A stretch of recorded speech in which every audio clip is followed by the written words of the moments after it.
this thing? Do we have a title? Oh, it's right there. Effective. Is it on the sheet so I don't have to turn around and read it? All right. That's all right. Well, I can read it. Here, we don't need this here. So thank you.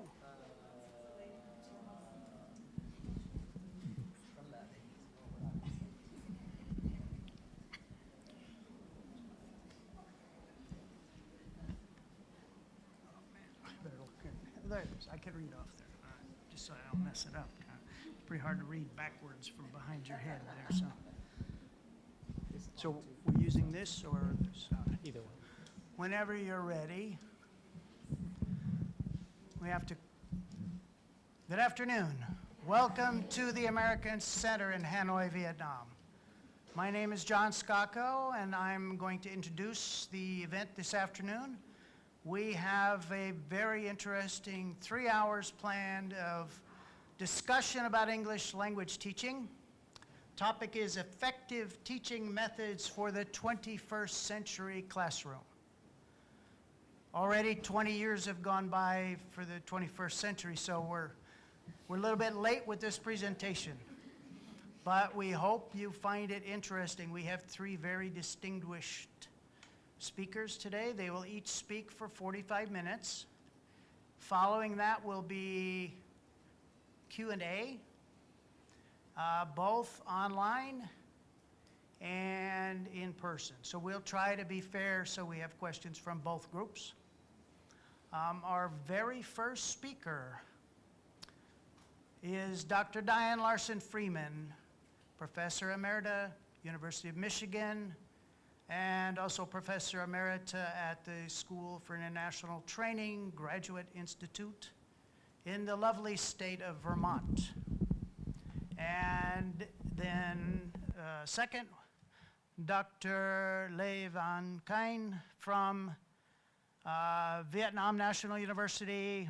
He's an associate professor, very distinguished Vietnamese academic in the English language field. I've known him 15 years maybe. We've worked together on some other projects over the years. He's very active in Vietnam in the English teaching community, known by probably most of you. Third speaker then is Dr. Martha Bigelow from the University of Minnesota. And she is here on a project working with the Ministry of Education and Training, the National Foreign Languages Project, to work on curriculum issues regarding the new English language curriculum in Vietnam and how that affects pre-service training and in-service training of teachers. So she's been working on that for quite a while. She'll tell you about that in her, some of it at least, in her presentation. So very first speaker, Dr. Diane Larson Freeman. Thank you.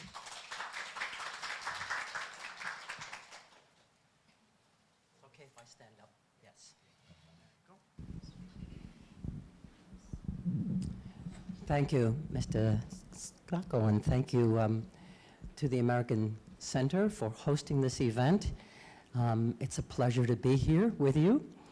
I had the good fortune of just speaking at Cam TESOL just recently, and so the talk I'm going to give today is one that I just gave, but it's never the same the second time, is it?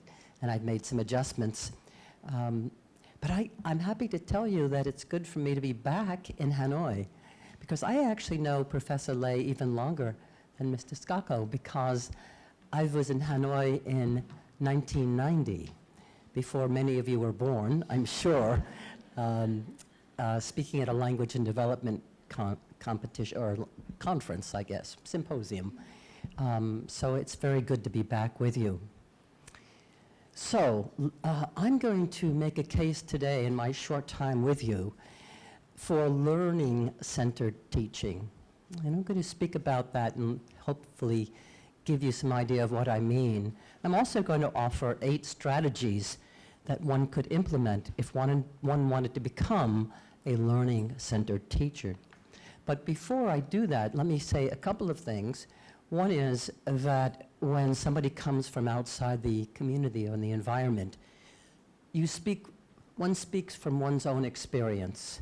So I'm speaking obviously from my experience, and everything I say is not necessarily relevant to your context, right? And so I'm counting on you to listen to it and to make the connections if you can, and not if you don't, but if you can't. But what the point is that I'm just making some suggestions for you, things for you to think about, and you'll have to decide whether they're worth thinking about. And I think it's fair to say that mine is more abstract, more decontextualized, and as we go through the three talks, we'll get more and more context specific. So maybe it's good that I'm starting out. Okay, why learning-centered teaching? Well, it won't be surprising it won't be surprising that the slides don't advance. Just a minute. I got it. No, I don't have it. There we go. I'm going to say one thing before that. If you were tasked, as I was, to think about effective approaches in the 21st century, and as we already were told, 20 years of it has passed already, but you have to think deeply because, why? Because it seems that change is happening all the time. And so in order to accommodate the change, if you can, you have to think deeply about what it would take to be prepared for the 21st century, to have your students be prepared for the 21st century. I read recently where something like 60% of the jobs that exist today will not exist 20 years from now. And that's true pretty much everywhere. Things are changing. Do you feel the change? Things are changing very rapidly. And so how do we prepare students for the rest of the 21st century and beyond, given the dynamism of what's happening? But it's not only the dynamism, it's also the complexity. Think about the challenges we're facing as humans, not as Americans or Vietnamese or Cambodians, but as humans. Think about the global climate change. Huge problems that we have to work on together, otherwise we are doomed. We must be together on these. Or think about things like the growing income inequality between the very rich and the very poor, another serious problem. Think about the interconnectedness of us all, and as a result, we have this pandemic that we're all reading about and listening to about all the time. So these problems are real too, and we must consider those when we talk about teaching approaches, because after all, we're not just teaching English, right? We're preparing people for their lives. We're not just teaching language, we're teaching learners, people. But of course there are opportunities as well. There is international cooperation on space travel, interstellar travel, exploration. In the field of medicine, there are tremendous breakthroughs that have come along recently, and even suggestions of cures for some certain kinds of cancer. And so that's another thing to be mindful of and hopeful about, that if we can't cure cancer, perhaps we can at least achieve permanent remission. And then there is other hope too.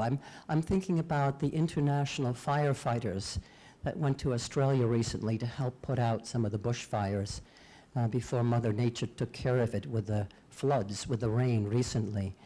So we have, as usual, we have both challenges and opportunities in this complex world. But I like this quote because I think it tends to show us what the world is made of and makes us think what we need to do about it. So unless the quality of education for all is placed front and center in development agendas, unless this happens, chances for progress in the VUCA, that's a new one probably for you, it was for me, volatile, uncertain, complex, and ambiguous. Volatile, uncertain, complex, and ambiguous environment are curtailed. Human-centered sustainability. Am I standing in your way? Can you see through me? No. Can you see it? Okay. Okay, good. Human-centered sustainability and well-being will be restrained and inequality will persist. The main problem is not income inequality Lepele tells us, it's educational inequality. Now, whether you agree with that or not, as I said a moment ago, I think we have a tremendous responsibility as teachers for dealing with the VUCA environment, the volatile, uncertain, complex, and ambiguous environment that we live in. And then, given that, you have to say, well, really, the future is so unpredictable. How can we create an effective approach for now and for years from now? I heard on the radio recently, uncertainty is the new normal. Now, the future was never certain, but uncertainty is the new normal. So we have to think about that as a context in which to create an effective teaching approach. So what is an effective approach for an uncertain future? We've been told for years that a lot of our teaching is teacher-centered. And it's usually said to be teacher-centered in a negative way, right? And yet, teachers who know their contexts and who can think about their needs of their students along with any administrators, perhaps are in the best place to be able to fashion an appropriate approach for the future. So I'm not against teacher-centeredness.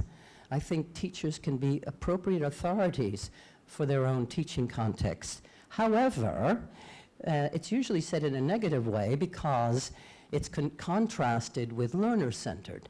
And indeed, these days, learner-centered has become a very important concept, the idea of paying attention to individual differences among our learners, their motivations, their attitudes, their strengths and their weaknesses, and helping each learner in his or her own way to become successful. This is an important concept. But I'm going to argue today, as I said, I'm not going to argue, I'm going to suggest learning-centered. And I don't know if that has a meaning to you. It's not a term that's used a lot. And yet I believe it's really important because of what I said a moment ago. I think it's always been important, frankly, but it's especially important when we think that our students in the future are going to have to be constantly making and remaking themselves. And in order to do that, they're going to have to be learning throughout their lifetimes. It's not going to be a static, fixed anything. Adapting and learning will be the norm. So the term learning-centered education then refers to a pedagogical philosophy and practice that places learning and learners at the core of the educational process. The famous British applied linguist Henry Whitison said, learning should determine what is taught rather than the reverse. Learning should determine what is taught. So I don't go in necessarily saying, this is what I'm going to teach today. Well, I go in with a plan. This is what I'm going to teach today. But learning should determine what is taught. I just thought I'd show you for a few minutes results of a research project I was involved in a while ago. It's a little bit complicated, but we created a course in English language at the English Language Institute at the University of Michigan for some spouses of graduate students at Michigan. And the spouses were professional women in their own right. They didn't want to wait for their husbands to finish their degrees. They wanted to continue their own education. So they came to me as a director and asked if I would create a course for them in English. And I said, sure, we'd be happy to create a course for you to further your English language. They were all at least intermediate level speakers.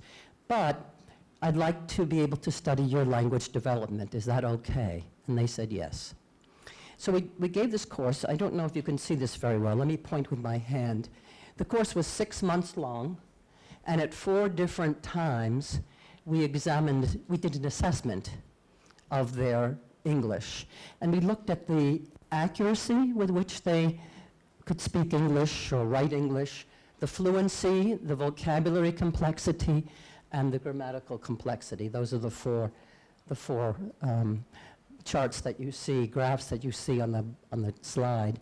And if you were the teacher of this class, how would you feel between June and November? How would you feel about your success? Would you feel good about this class? Yeah, you would feel good. I mean, they started here, well, they had a little drop in August, but a lot of people drop in August. It's very hot, and a lot of people go on vacation, right? But generally, you see that there's improvement, quite a lot of improvement. It feels good. This is the average of the class. Small class, but the average. Now let me show you one level down, show you the individuals that make up that class. You ready? What do you see? Up and down. Some actually do poorer on one of the measures at the end compared with how they started. This one, for example, right? That's, there's another shot at it. This is intra-individuals, intra within the individual. So look at this one. So we get average, all of that washes out. But what we see here is very different developmental trajectories based on the individuals that comprise the group. So the point is that what is the point? The point is that you still get patterns. You can compare the different types of proficiencies, grammatical complexity and vocabulary complexity. You see a pattern. You see this cluster working on grammatical complexity and this individual working more on vocabulary complexity. But they're charting their own way. Teaching doesn't cause learning. We need teachers, don't misunderstand me. We need teachers, but it doesn't cause, we don't cause learning, do we? Teaching doesn't cause learning. Learners make their own paths. They have their own learning agendas. In this way, learning another language is not about uniformity to conformity. Here's another shot at it, and again you can see different learners following different paths over the 6-month period. So here is the first of my 8 strategies, and again, take them as you wish. But my first one is that a learning-centered teacher will have the ability to listen to connect with, and be guided by what is going on at the moment. And that's a quote from Adrian Underhill's work in 2014. So a learning-centered teacher will have the ability to listen to, connect, and be guided by what is going on at the moment, monitoring one's students' own learning. And Adrian asks these questions. What do you do while you're listening to your students? Apart from listening, that is. What do you do? Do you, while listening, I start to prepare my answer and miss the rest of what the speaker says? Do you ever do that? I do. I'm thinking, students are asking me a question, I'm thinking, I know the answer to that. Adrian Underhill says, that's not really listening. Not really listening if you're thinking about what the answer is before you hear the whole question. When I have thought of an answer, I look for a place to insert it, regardless of where the speaker has got to or whether it's still relevant. I make judgments about the speaker, like, you always say that sort of thing, or I wish you would hurry up and make your point. I don't know if I do it with my students. I think I do it with my husband sometimes. You always say that, just hurry up. But that's not being a very good listener or wife, isn't it? Is it? Really, truly listening. We very often don't get truly listened to. How about this one? A learning center teacher truly listens to students. Instead of saying, I conduct a sort of inner commentary about what is being said, or I worry about what other class members are thinking, so my listening becomes impatient. And my body language subtly begins to say, hurry up, rather than, I'm understanding you. And the final one, I use the listening time for a rest, or plan my dinner menu, or my shopping list, or just to daydream. No, I don't think you do that. But I don't know how many have actually listened. Let's just take 1 minute, that's all I have, for what's called a counseling response. Turn to the person next to you. If you're 3 of you, that's fine too. Please, one person, speak for 1 minute. What is one challenge you're facing in your teaching? I'm not giving you much time to think, but something. Or, what is one thing that you would like to do better or change somehow? I'll give you 1 minute, one person speak, the other person listen. Okay, ready? We got you an idea? You got an idea? Okay. And when I clap, please stop. Okay, go. And those of you at home can think yourself about what you might want to be doing, what are challenges for your teaching, because I'm going to ask you that later. I need to turn it this way. Why? But then I have to turn my back to the audience. No, it doesn't work that way. If you want me to get out of the way, I can do that, but I can't pat that to my back. Yeah, it's okay. It's okay. They told me to look at the... Now we've lost it. Okay.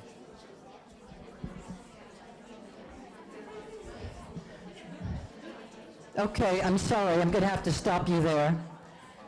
Would the listener now please tell the speaker what he or she heard? Would the listener tell the speaker what he or she heard, what she listened to? Okay, for 1 minute. You want to move the table this way? Yeah, that's what I was just thinking.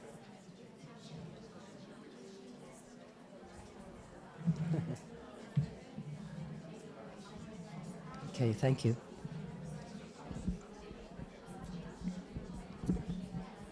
Thank you. Yep.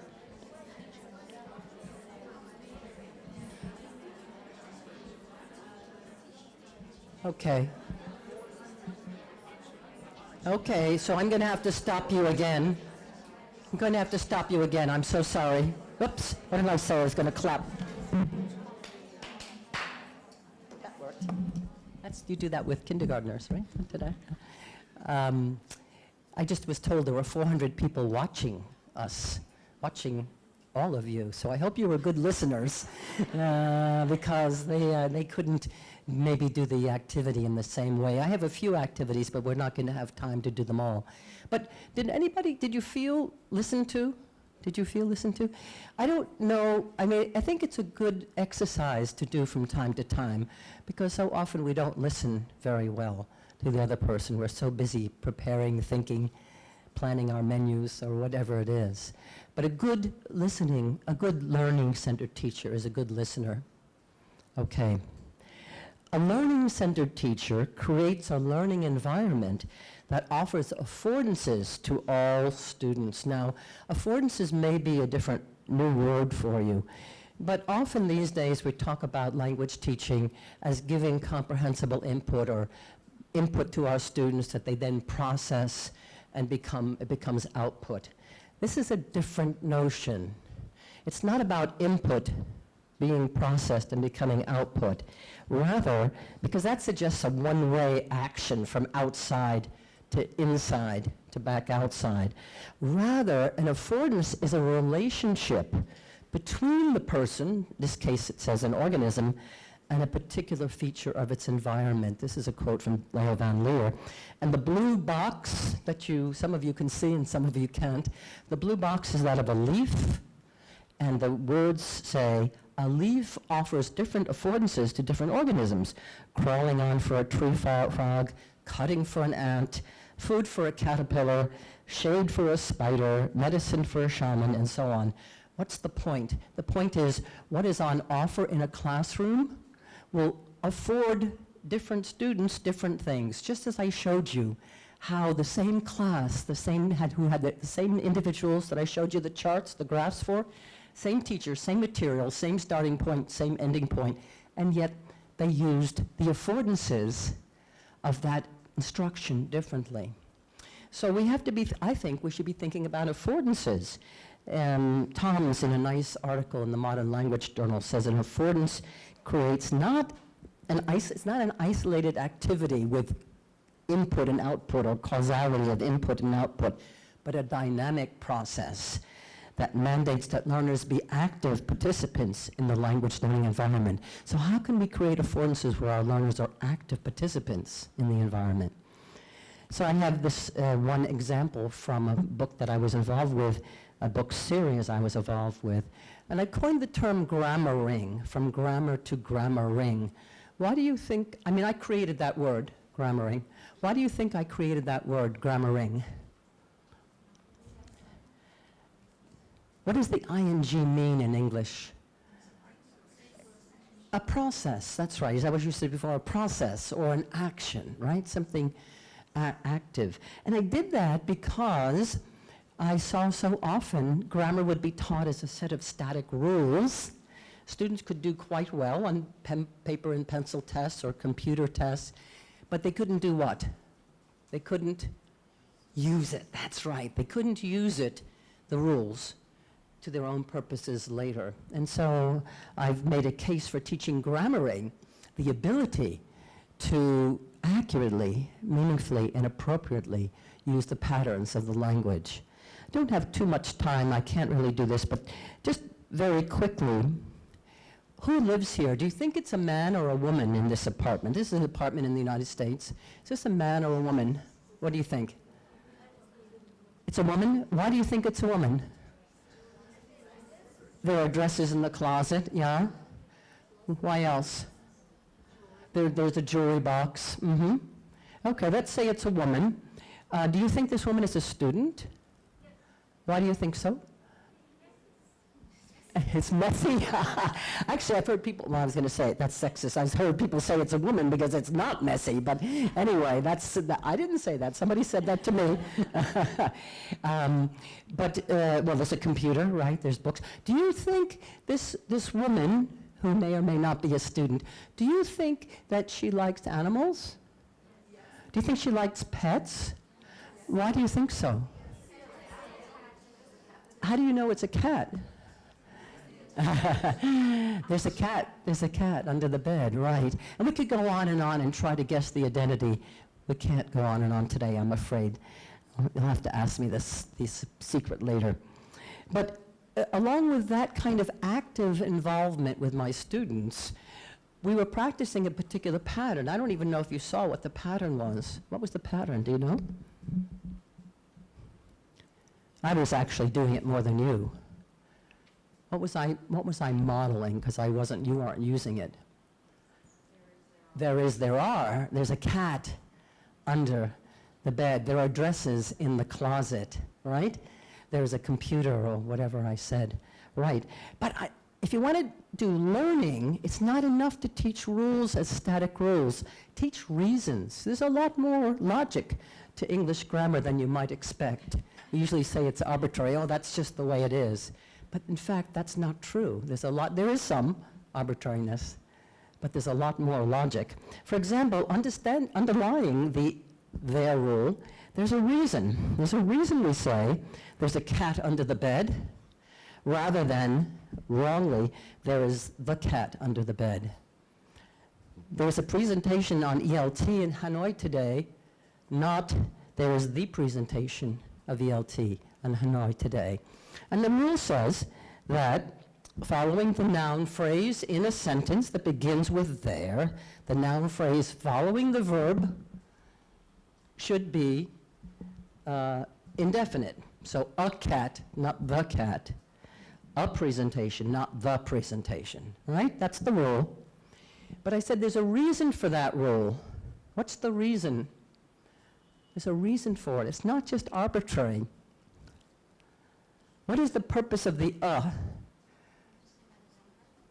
It's got to do with number, but I could have made it plural. Like I said there are dresses. It's still indefinite, right? What does the do in English? Or an? What does it do? It's indefinite because it is.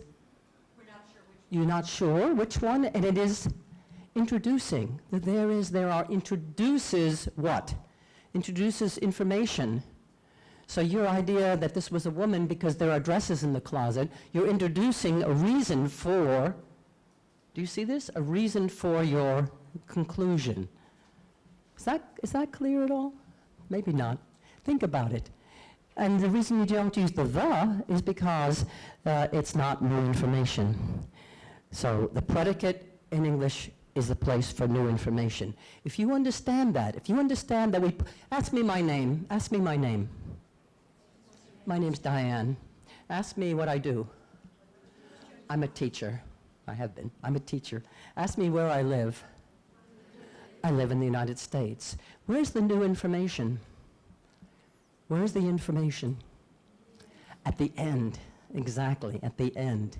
And that's the same with, there's a cat under the bed. Think about it. If you understand that about English, you understand a lot of word order. For example, you understand indirect, direct object order as well. Our learning-centered teacher, number 3, plans and then lets go. So you have a plan. I'm not saying you don't have a curriculum. I'm not saying you don't have a syllabus. I'm not saying you don't have a book or a lesson plan. But you also, if you're listening to your students, you might need to let go. And this is, again, an idea I got from Adrian Underhill. You cannot predict the learner's inner moves except very provisionally. You can't exactly predict where everybody's going to go. As soon as you start to prefer your prediction over the learning reality, you're back with your teaching plan. Plans are fine, but they need to be non-stick plans, he says. So I was going to show you a video. I'm going to, I think, skip it in the interest of time, but I'll show you the picture. And this is Oscar Peterson and Count Basie, 2 fantastic jazz pianists. And what I wanted you to see, and you can go to YouTube and see this video if you wish, is that these 2 piano greats are playing together, but no sheet music. They're jazz pianists, no sheet music. Oscar Peterson begins and Count Basie answers. Together, they create this wonderful composition that's all about improvisation. They didn't rehearse it. There was no music. They just listened to each other and very joyfully constructed this interesting jazz piece. Listen to it if you wish on YouTube. But the point is it's improvisation. They work together. Again, they are very experienced jazz pianists. You can't just sit down at a piano and do this. But the result is a very creative result.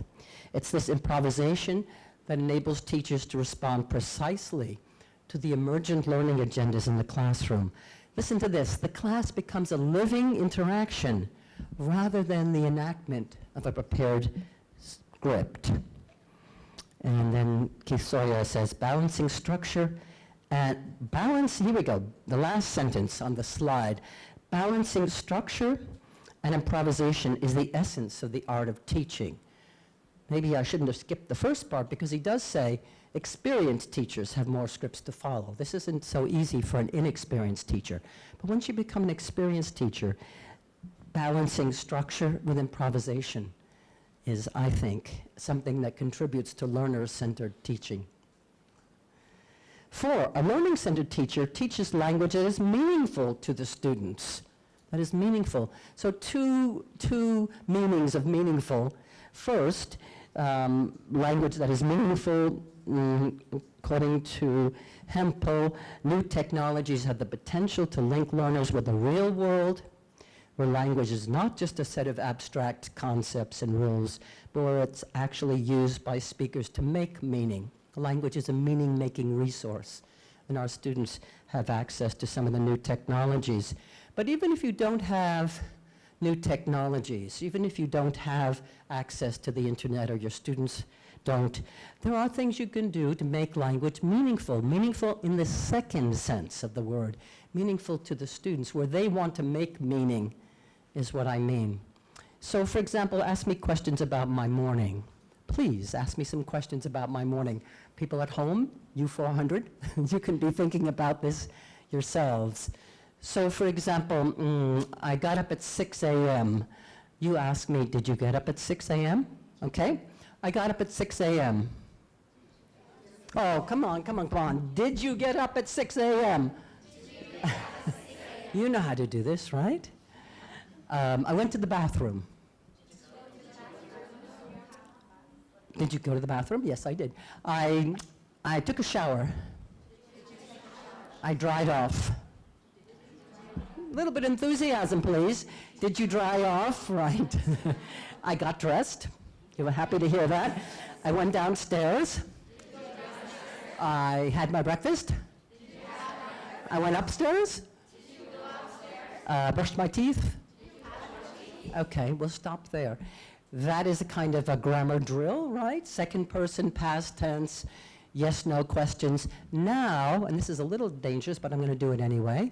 Now close your eyes for a moment. Just close your eyes for a moment. Don't peek. No peeking.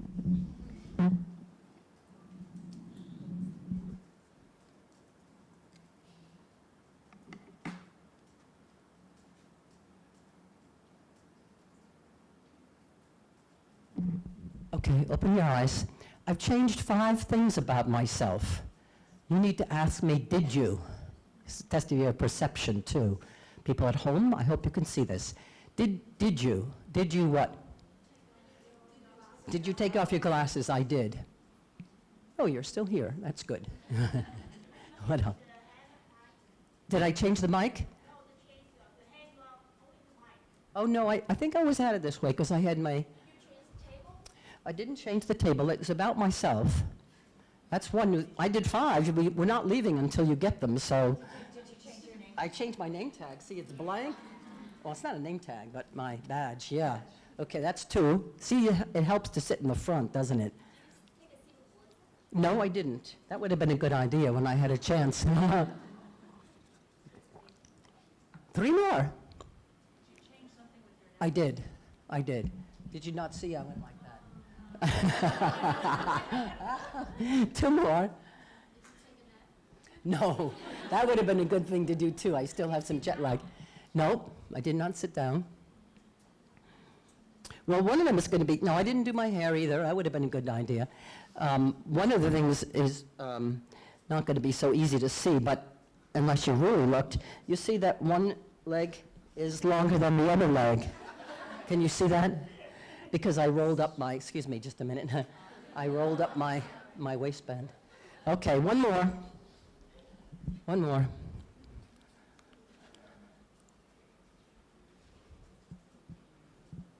No? No, I didn't. I would have taken it off, but this is my new Fitbit, and I thought I didn't have time to. One more. Nope, I didn't do my zipper either, no. Well, I don't always listen to my husband. We're still married, so I still have my wedding ring. But this is my grandmother's diamond, and I don't wear it on the inside. I wear it on the outside. That's the 5th one. Now, I want you to compare asking me about my morning with asking me what 5 things I changed about myself. Did you notice the difference? I could tell you. I mean, you need the vocabulary, so this is different. But I can tell you the way you look so much, right? Why? Because it wasn't my meaning, it was your meaning. You were trying to guess. This is important, making language, having your students use language in a meaningful way is a learning-centered teacher.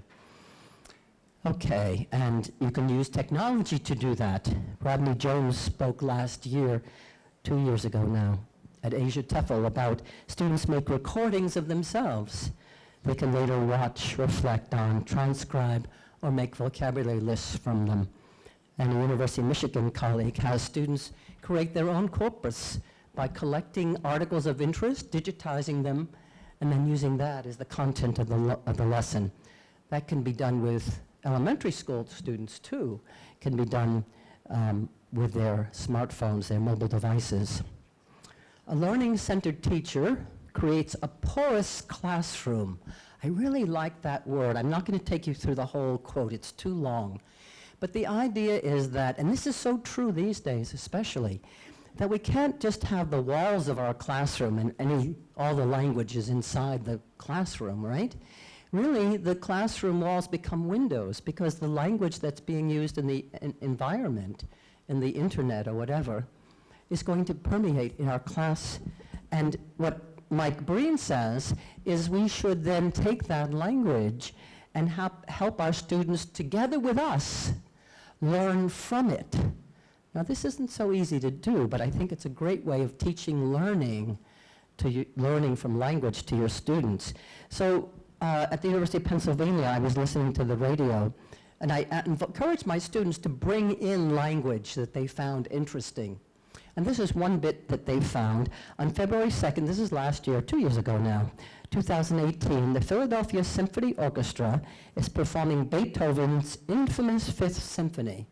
This is a radio announcement in the morning as I was getting ready to go to school. And you know the Fifth Symphony? How does it go? Da, da, da, da, that's right, that's one. So he said, this is a man, and he said, Beethoven's infamous Fifth Symphony. That strike you as odd? What do you think he was saying? Infamous. Do you know the word infamous? What does it mean? Does it mean not famous? It is famous, but in a bad way, exactly. So I don't think he meant infamous. But we spent a few minutes in class saying, is it being used correctly, this infamous? Does it mean not famous? No, as in inappropriate. Does it mean very famous? As incredible? No. We were examining this prefix in, very interesting one in English. Does it mean very, as in incredible? And then we did all kinds of other things. We went to the online dictionary. We went to a website. We found out that 88,000 people, besides us, searched for the word infamous. So we also concluded it meant famous in a bad way, as you said, but we also concluded that language is changing. And I've now heard infamous being used by native speakers of English to mean very famous. So listen for it. Not everybody, but it does come up. Well, what's the point? The point is I'm learning something with my students about English, and that's the payoff, right? A learning-centered teacher supports learner agency. I've been concerned for some time now that we aren't seeing our students as agents of their own learning. So we have a model in language acquisition, input, black box, output. No, that's not how, don't take a picture, that's not how learning takes place. That's not how learning takes place. Well, the teacher says and the students listen passively. No. We want students to be active, remember, dynamic and actively involved in their learning. But the research, well, one theory says it's just input, input, input. I don't even like to use the word input anymore. I don't see my students as little computers running around. But we need to support student agency. Don't teach students what they already know. That's not respectful. Help students or learners set their own goals. Where possible, give student choices. Doesn't have to be a big choice, just putting 2 topics, give them 2 topics to write on, and they get to choose one of them. It's not about handing over control to students. Maintain high expectations for the outcomes. Examine how power is distributed. Who do you call on in the classroom, and who do you not call on? Who remains silent? Allow yourself to be transformed. It's a relationship, remember? It's not a one-way street. Of course, what happens in the classroom doesn't take place in isolation. It's one niche in an ecology. And so teachers can't take full responsibility for being treating their students agentively or not. But I think it's really important that we do. It's not only our theories that have denied agency. If you think about certain methods where students are just given, as I said, given language or creating habits. I had a student once, or a person in the audience once, who came up to me and said, I don't get bored when I'm being drilled, because when I get bored, I take the people from the dialogue, the names from the dialogue, and I pretend they're friends of mine. I give them names. I thought, wow, that is really showing agency, right? If she gets bored, she changes the game. She changes the rules, and she gives names to the people in the dialogue, she gives her friends names to the people in the dialogue and helps to restore interest. A learning-centered teacher teaches students to adapt what they know, to take what they know and adapt it to different circumstances. I'm afraid I don't have time for a pair share, but let me just say quickly, we do this all the time. We take what we know, our language resources, and we adapt them to a different situation or a different function or a different intention. We do that with a language we're comfortable with a language we're less proficient in. It's hard. I sometimes think maybe as teachers we should teach adaptation as much as language. as much as language. Teach them to adapt what they know. This is a picture I took. Do you know what that is on the fence? It's a frog, yeah. And it changed its color to match the railing. Successful adaptive behavior entails the ability to respond to novel contexts. Language is a dynamic system. We adapt it for our own purposes. Teach your students adaptation, changing their resources for the situation. And finally, number 8, a learning-centered teacher practices 3 types of assessment. We often hear about summative assessment, assessment of learning at the end of a course, formative assessment, assessment for learning, meaning as we go along we find out what our students are learning. You know summative and formative perhaps. But what about assessment as learning? Assessment as the opportunity to learn from the assessment. We know from psychology that just asking students to reply to a quiz, for example, brings up that and renews that knowledge that they have, just asking them to produce it for a quiz. But I also do something self-referentially, asking the students themselves what they can do compared to what they could formally do or know how to do. Make assessment a learning experience. When I give my students quizzes, after they finish the quiz as individuals, I have them sit in a small group and go over the answers. And they mark, anything they add to their papers, they mark in a different color, so I can see what they brought and what they add.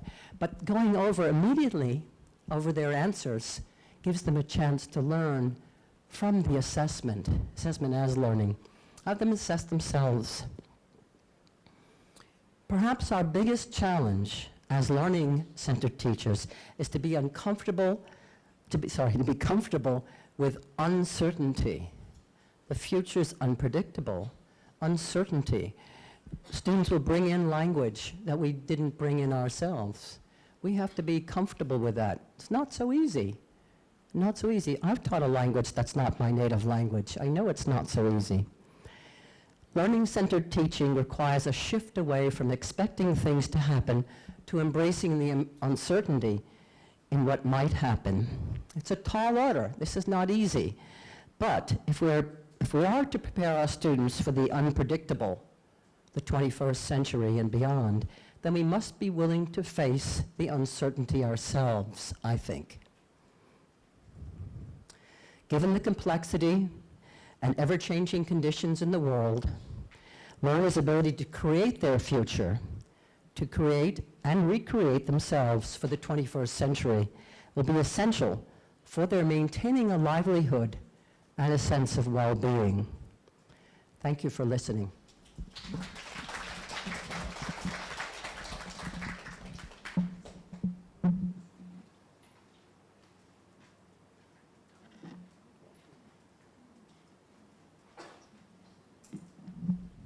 Thank you very much, Diane. That was very interesting. I hope we have some questions coming in. We'll get to those soon. Our next speaker, we'll just go right through the speakers quickly so we can get to everyone, make sure they have enough time. And then we will move to the Q&A session. All right? Dr. Kine, if you would kindly come up here, please. Do you want to stand or do you want to sit down? Up to you. All right. There you go. Thank you. The floor is yours.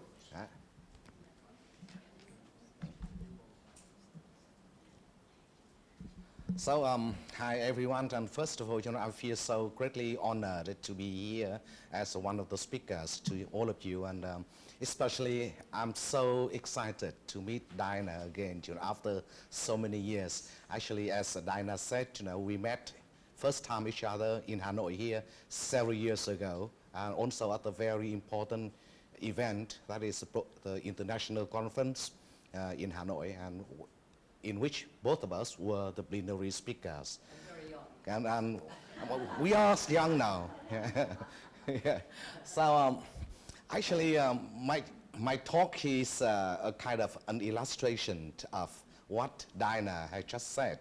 I say the teacher learning, as I said, and I say we are all teachers in here, and we have to learn and how we learn to teach, especially how to survive in this world, the world which is characterized as uncertainty, unpredictability, and also a lot of changes we never know. Actually, we don't know what is going to happen tomorrow.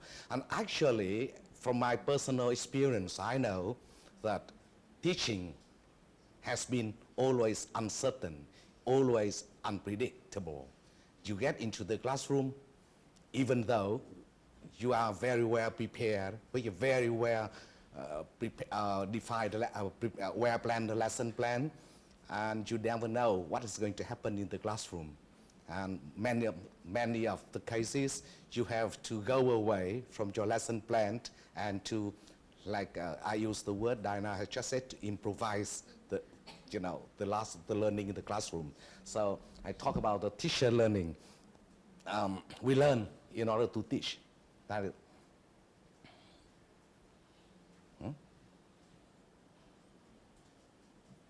So, just a little bit about me. Here I work, actually, I've been wearing 3 different hats. Like a language teacher, I've been involved in language teaching for exactly 40 years. And I'm still teaching the language learners now at all levels, from the very young learners, primary school students, to the graduate students now.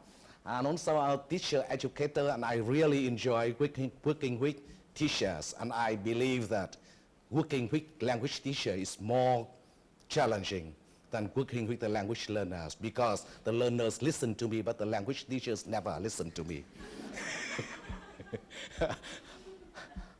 Also, I enjoy doing research, but my main research interest is on how teachers learn and how they teach and why they teach the way they do. And why is that? So that's about me. Most of my talk is based on this book.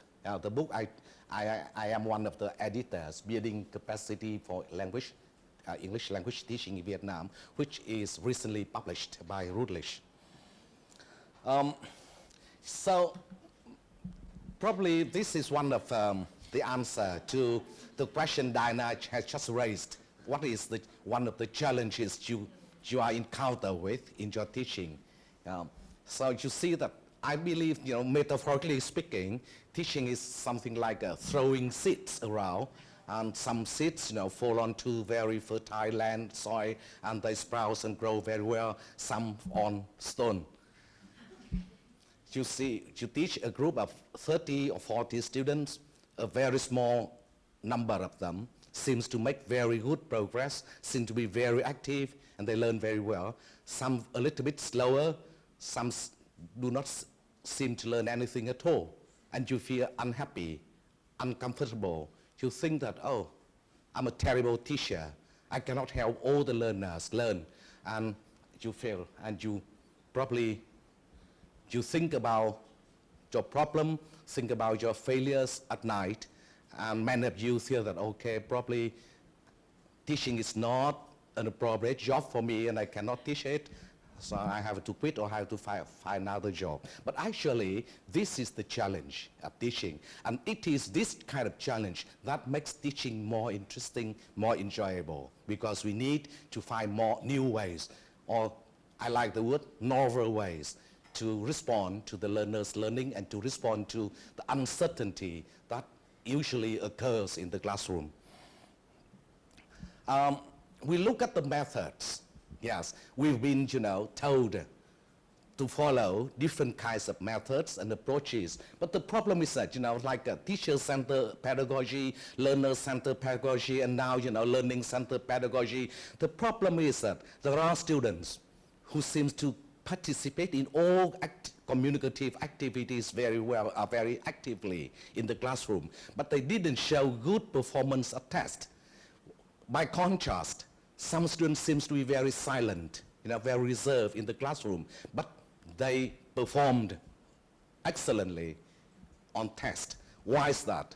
And I think this question sounds very simple, but it's not easy to answer. So the big question for all teachers here, no matter how long you have been in your teaching, no matter how much you know about language learning and language teaching, you are still find this question unanswered. How to get my students to learn better? I say here, I emphasize the word my students, probably because your students are different. But here, how to get my students to learn better? You'll read a lot of literature, and it tells you how to make learning more effective, how to get your learners more engaged in learning. But they are not your learners. Yeah, your learners. They are not your learners. It's just literature. It's just research. It's just theory. The question is of my learners in my classroom. Because we have to deal with this. That is the gap between the theory and the practice. Practice is no longer, just a pure application or uncritical application of the theory. In our field, we have access to, I think, a lot of different theories, a lot of different approaches like, cognitive theories, social theories, socio-cognitive theories, so on and so forth. But there's still a gap because theory is generalized. Theory is developed in another context, and most of the theories, most of the methods are decontextualized. The question is that how I can use that theory in my classroom with my students. So that's a gap there. And also, there are two different words. I believe that in TESOL, there are two different words. On the one hand, we have here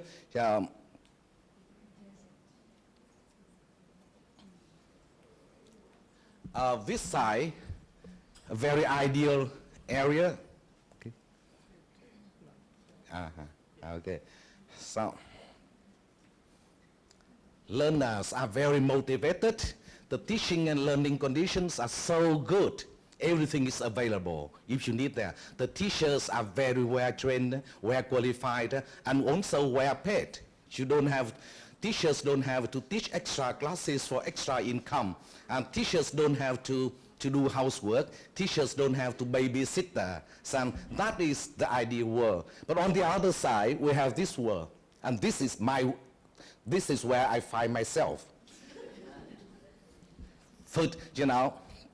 The desert, the land is not fertile, the learners are not motivated. Not all learners in my classroom want to learn English.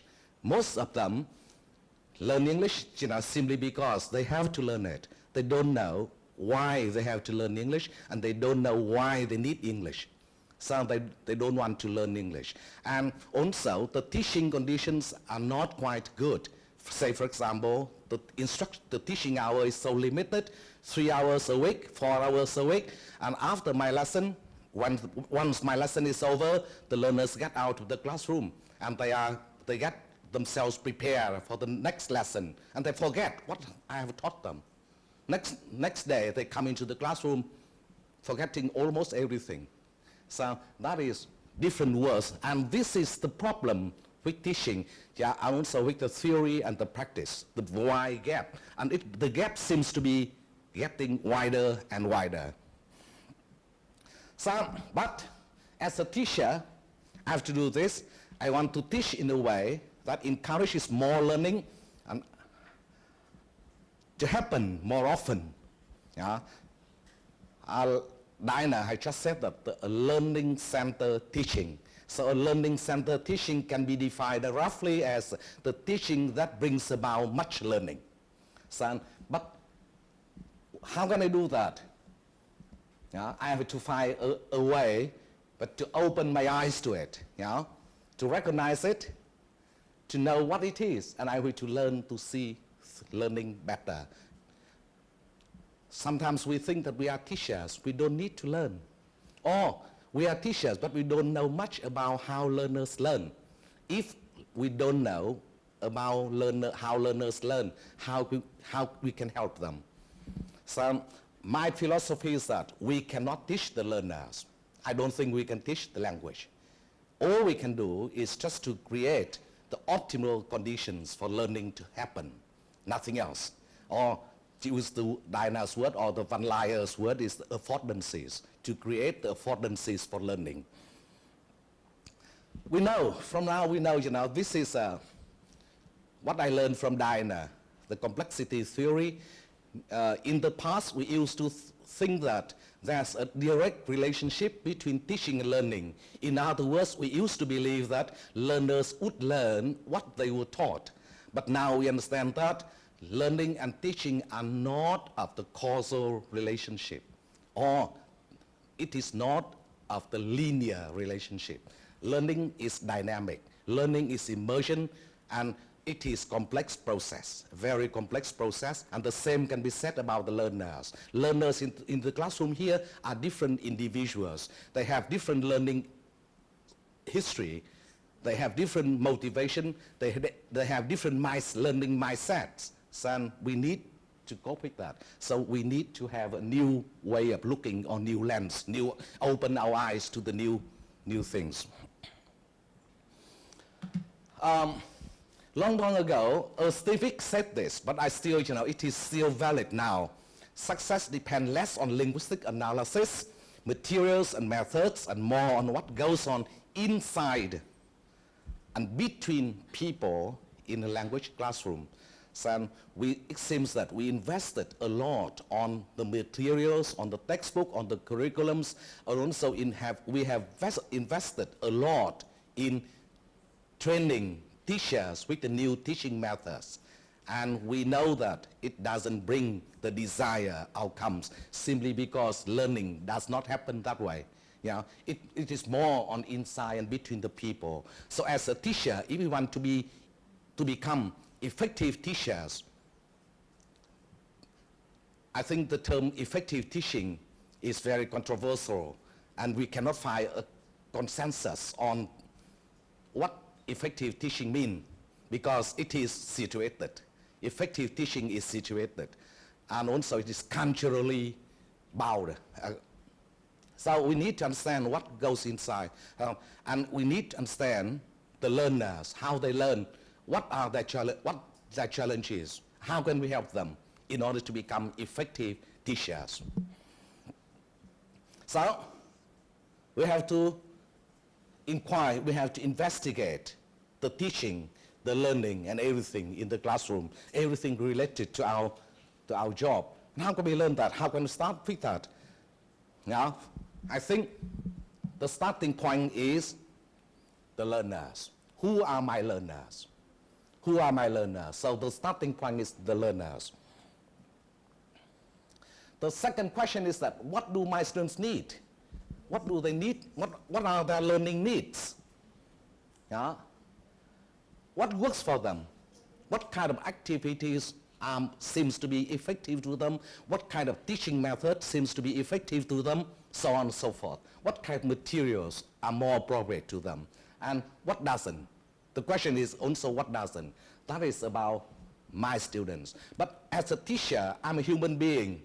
So that means I have my own strengths and weaknesses too. It means once I know my students' needs, once I know what works for them, it doesn't mean that I can respond satisfactorily, to their needs.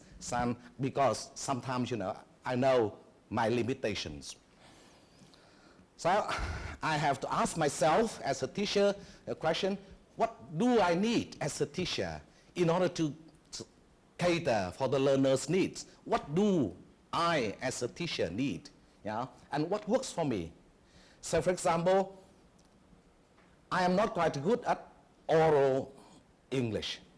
I cannot use, I cannot speak English very well in the classroom.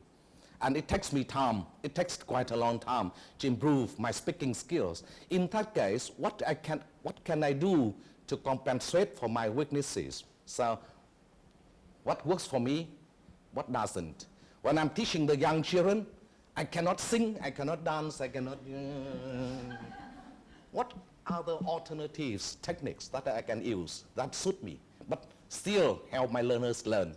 That's a big question. So these are the questions I need to ask myself all the time in every lesson, before the lesson and even after the lesson. Then I say the answer to what makes teaching effective, or what is effective teaching? Whatever leads to good language learning by my students should be part of my methodology. That is the idea of situated methodology. Yeah, situated, everything is situated. So effective teaching, again, can be defined as the kind of teaching that brings about a lot of learning. I agree that learning can occur without teaching. But if teaching doesn't lead to any learning, it is meaningless teaching. So we have to think that whatever leads to good language learning by my students, yeah, should be part of my methodology. So what is the best method of teaching? I just say that the best method of teaching is the method that brings about a lot of learning among my students in my class. I don't know about your class, but it is my student in my class, and this method of teaching, I say methodology, I prefer the term methodology rather than method. Method is a very specific, concrete thing, but methodology is everything the teacher does in the classroom. But it means that we have to learn from experience. We learn to become an effective teacher from our teaching experience. The trouble is that if we rely completely on our personal experience, we are likely to become conservative. We are likely to become a dinosaur.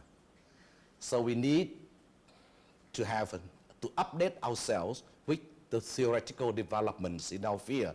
The question here is that, as I said, there's a gap between theory and practice. The question is, we start from here, every concept. I like Vygotsky's idea that we start with the everyday concept. It means we start with our practical teaching experience in our classroom with our students. And then we look at that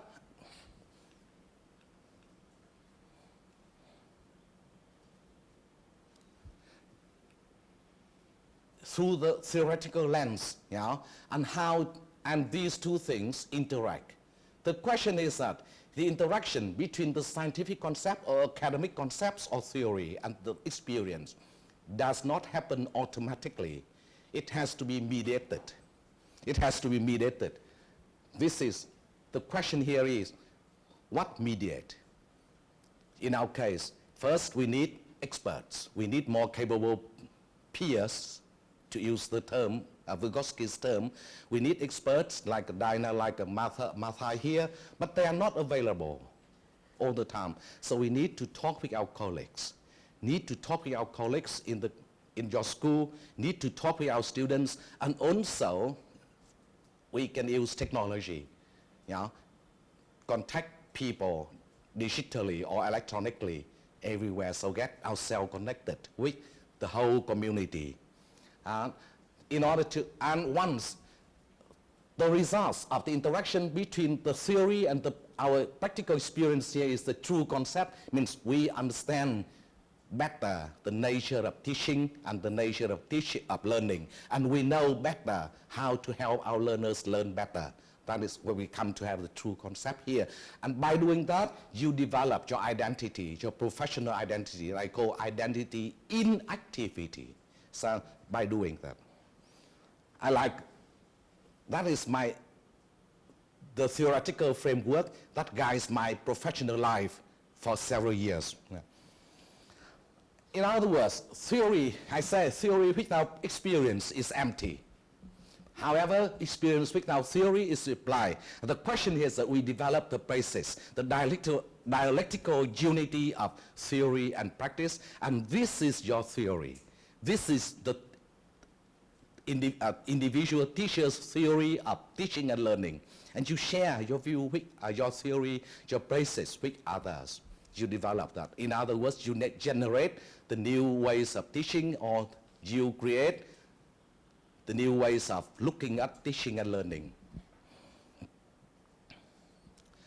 How can we do that?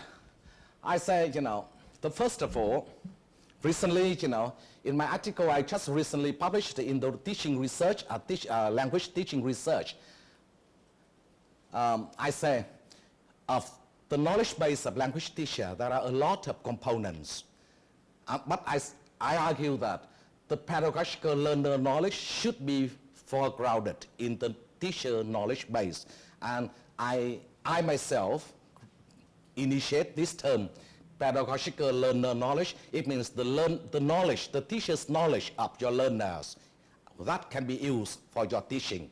That can be used for your teaching. You know about their motivation, know about their interest, know about their challenges, so on and so forth, and know about their affective and cognitive characteristics.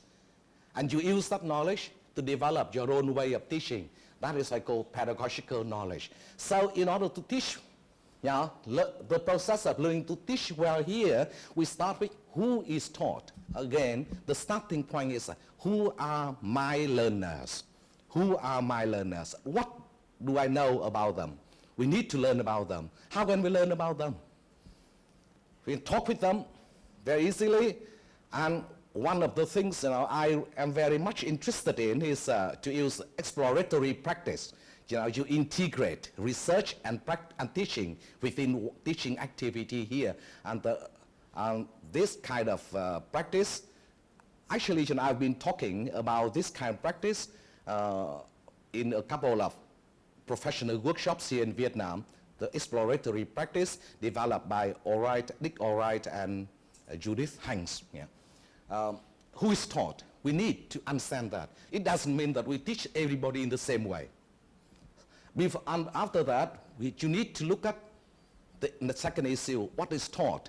Of course, here, English. But what English?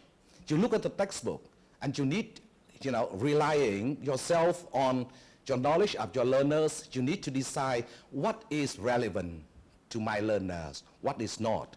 What is necessary for my learners to learn, what is not. Not everything in the textbook is necessary to all the learners. No, it's not that. I say we are teaching the learners, not teaching the textbook.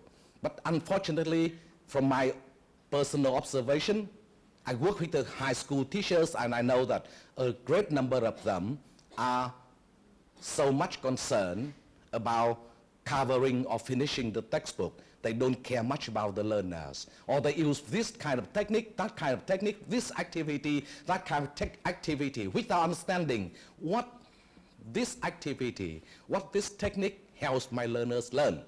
We need to be reasoning about the technique, about what we do in the classroom. And that we decide, we make our own decision on how it's taught, the teaching methods. But again, even that, we cannot be satisfied with our teaching. There are still problems, there are still things we are not happy about or happy with. We need to ask to refer everything here with the first question, who are my learners? And this is a cyclic. And I believe that this is the way we learn to teach. And also, I could be wrong, but I think this is also the underlying principles of learning center teaching. I could be wrong.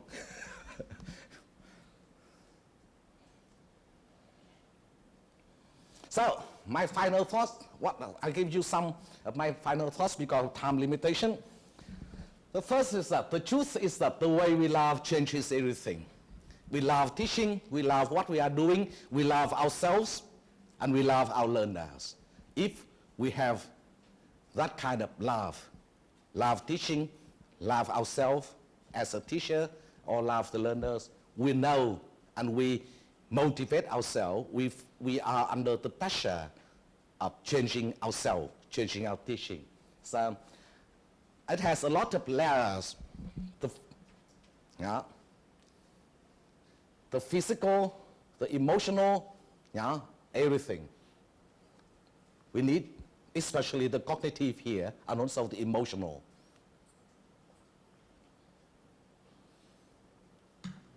I read this book several times, and you see that it is the 20th anniversary.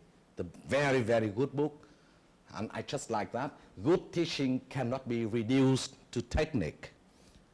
Good teaching comes from the identity, the teacher's identity, and the integrity of the teacher. So this means we need to learn all our time, all our life. We need to learn so long as we are still in teaching career. So to develop our identity, identity is not something innate. It means that we are not born with our identity. Identity is socially constructed. Socially constructed.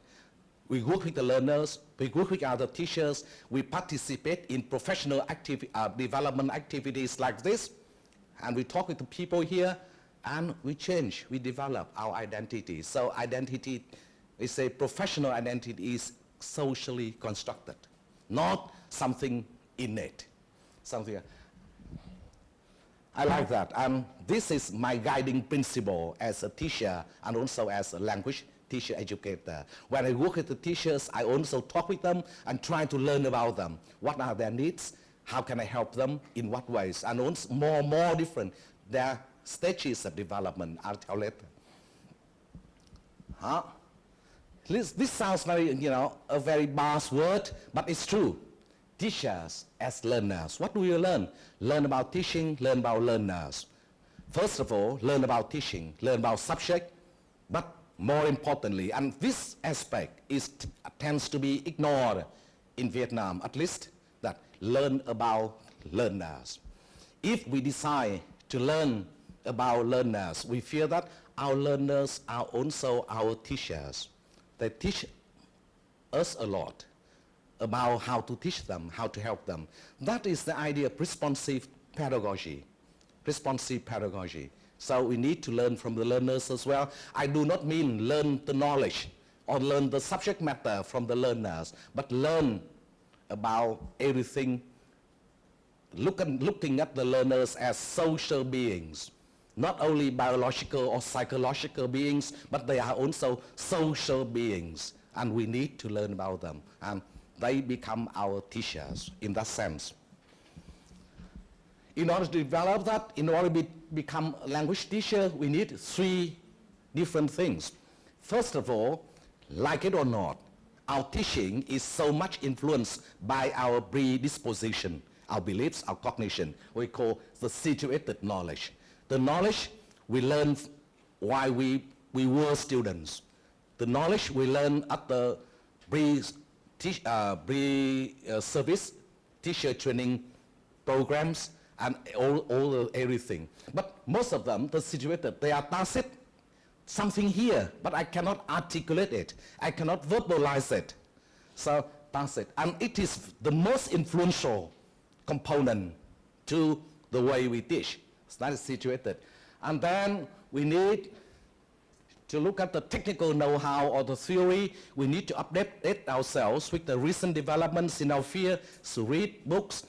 I know that we are working in the resource-poor environments, so most of the schools, most of the teachers, most of the universities here do not provide good resources for the teachers. However, because of technology now, I think you can find everything on the internet, and even on Facebook.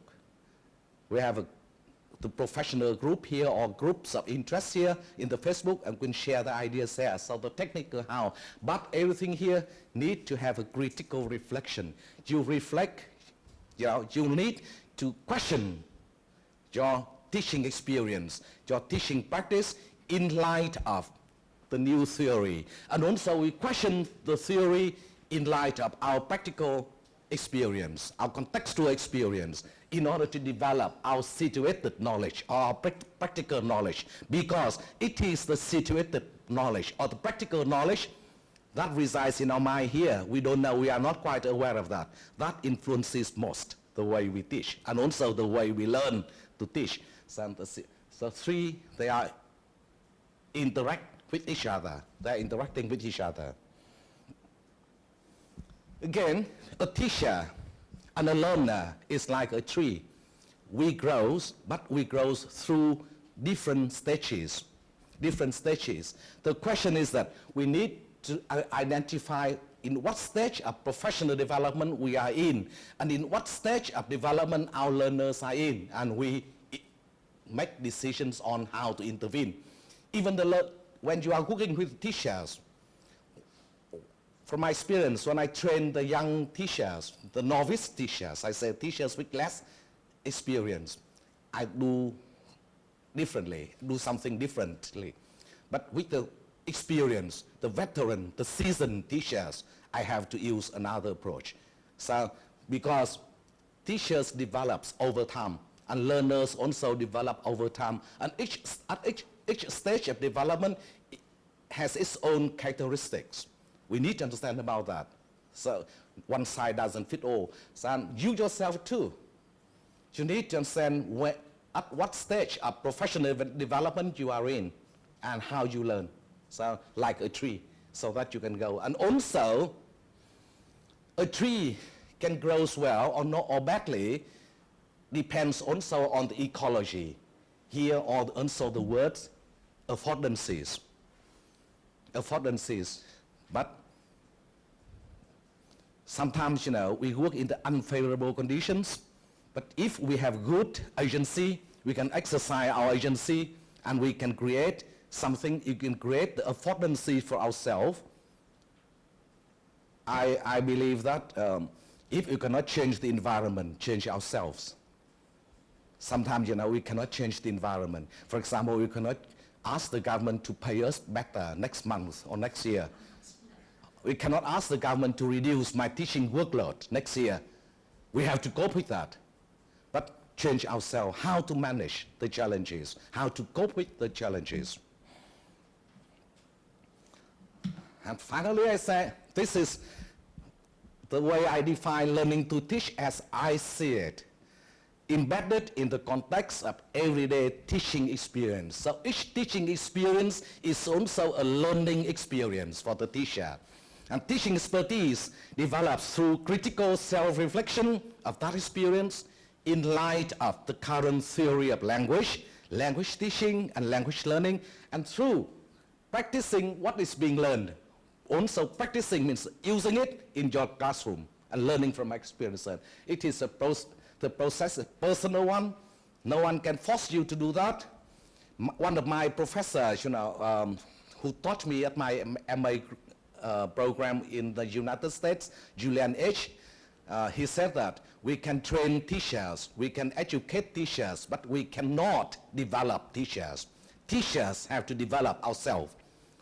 So it's a personal process shaped by who I am, what you want to be, what kind of teacher you want to be, and what I believe it. Again, the greatest challenge facing every teacher is how to become the teacher you want to be. And I say, I just expand, you know, Descartes saying, I think, therefore I am. I say here, I teach, therefore I learn, and therefore I am. That is my philosophy. So thank you so much.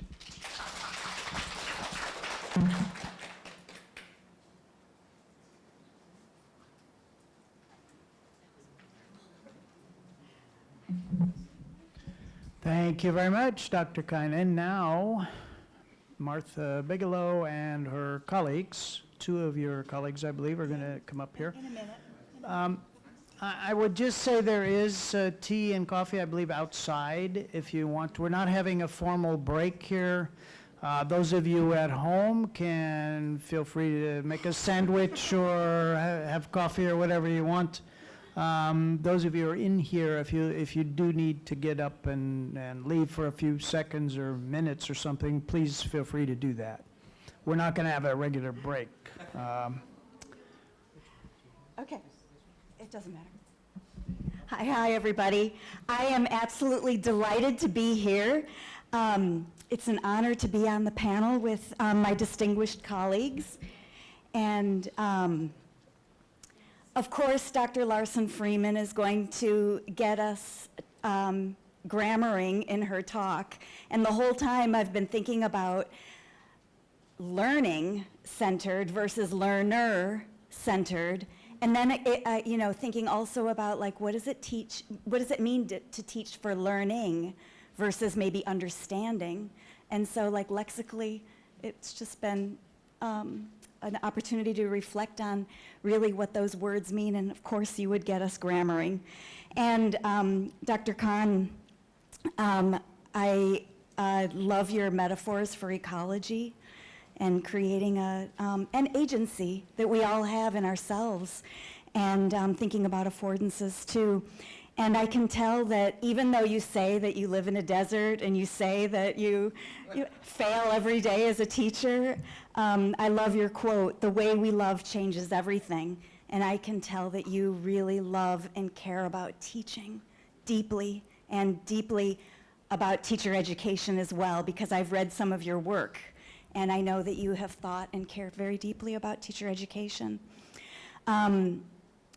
My professional identity is as a teacher educator as well, and I am honored to be here in Hanoi to work with the National Foreign Language Project, and this is part of the team that I'm working on. As you can see, curriculum development makes you hungry, and it's messy, and it involves a lot of collaboration. My plan for my talk is to frame our project, one aspect of our project, the school-based experiences part that is critical to the work that we're doing. And I'm going to try to do that pretty quickly. And then during the framing of this, I want you to be thinking about questions and ideas that you have about school-based experiences. I even want you to think about what personal stories you might want to tell about your own learning in school settings. So by school-based experiences, I don't just mean practicum. I mean field trips, observing, and I even mean the things that you recall for yourself as a learner, because you have all been students too, and those are school-based experiences also that can really make a difference in thinking about becoming a teacher.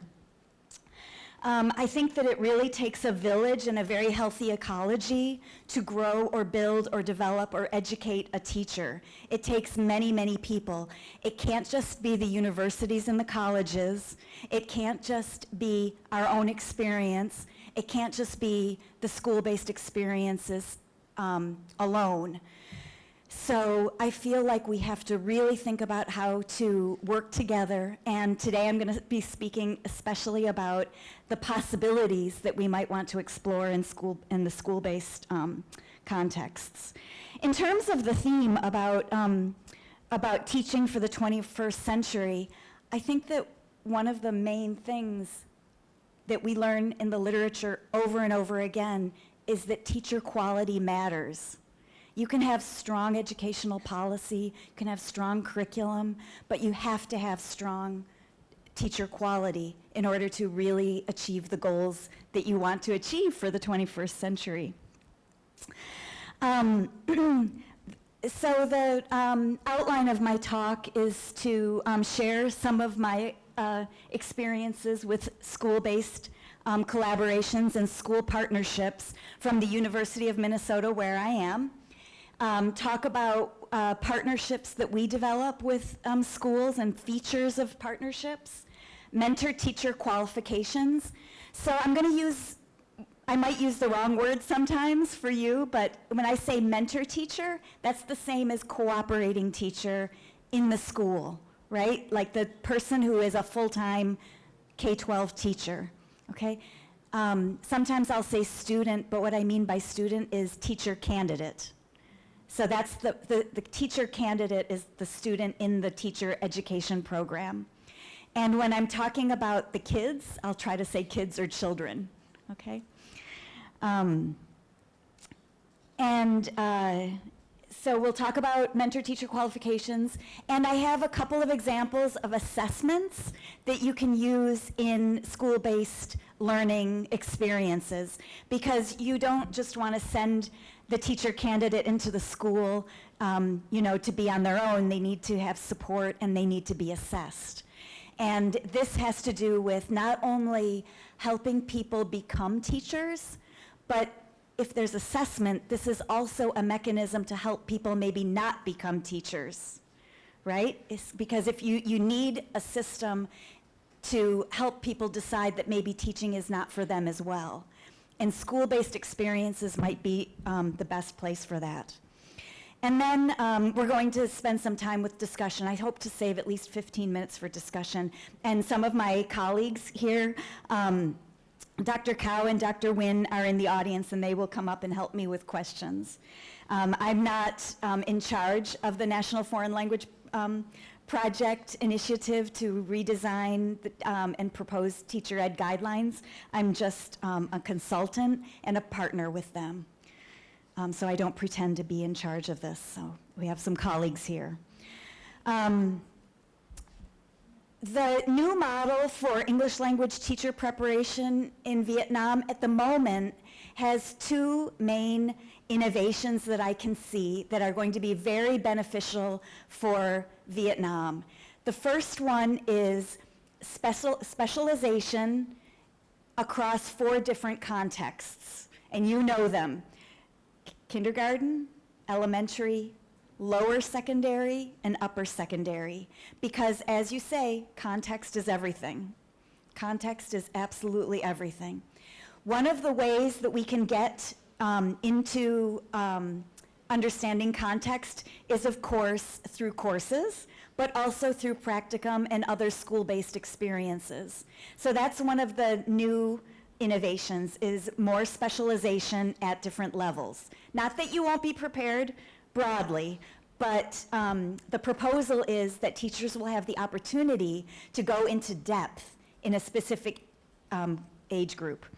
The second innovation is much more well-developed school-based experiences: practicum, observation, field trips, reflection, all kinds of different things.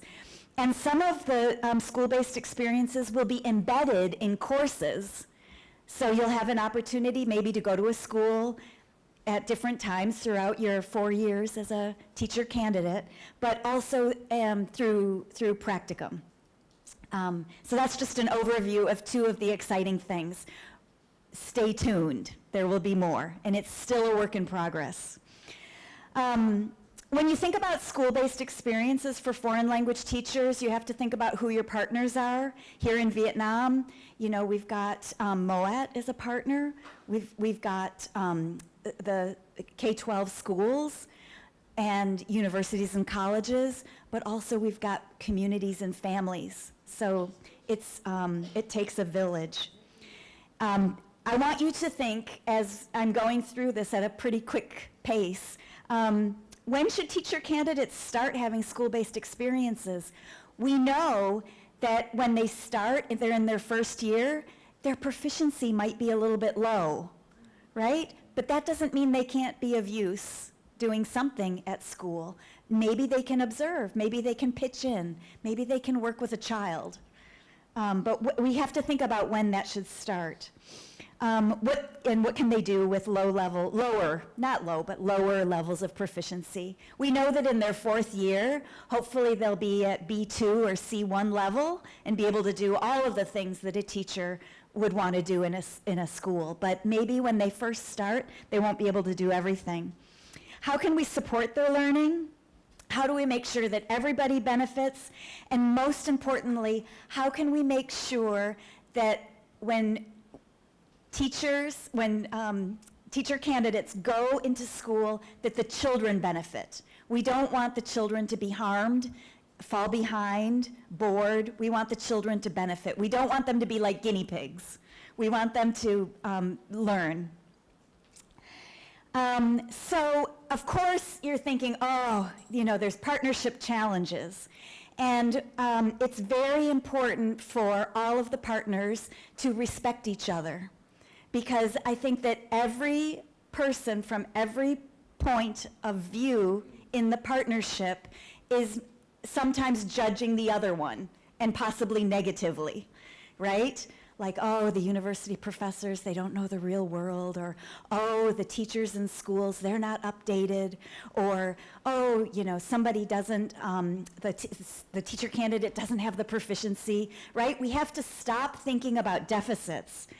Of course, we wish everyone's language skills were stronger. We wish we could guarantee good models for teaching. And that doesn't mean good models only in schools. That means good models at the university and college too, right? We wish that we could do that. We can't always guarantee that.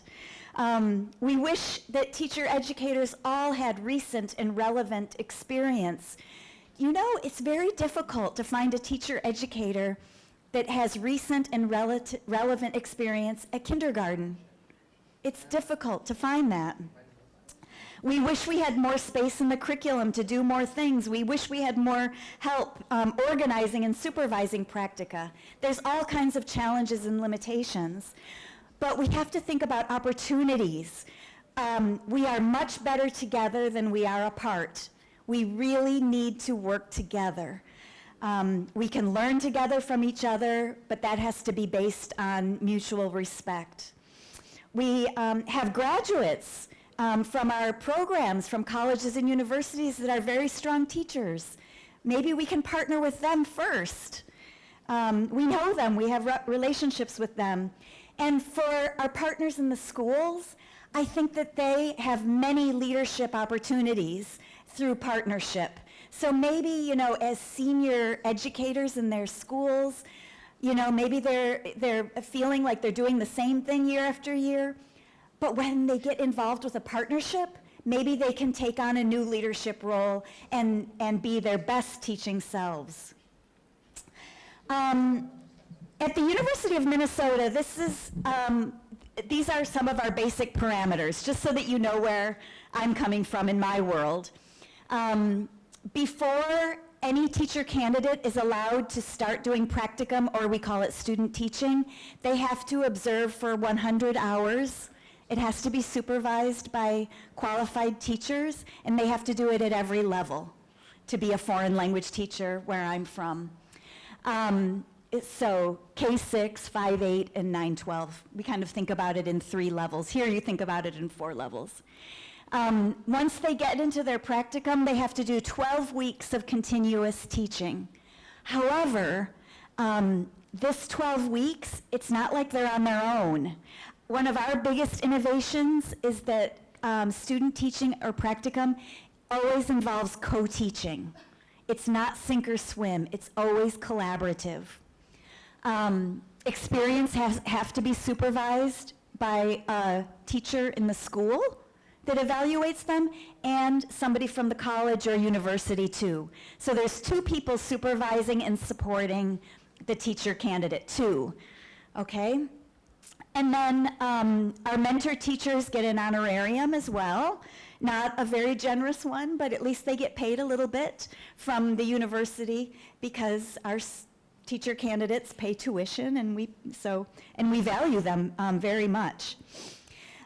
So these are the basic. If you go to the University of Minnesota websites, you'll see this as our 4 goals for school-based experiences. Number 1, they have to benefit children. Number 2, one of the main purposes is to mentor new teachers, pre-service new teachers. Number 3, we want to connect initiatives and resources. So we want to give resources to the schools, and we want the schools to give resources to us.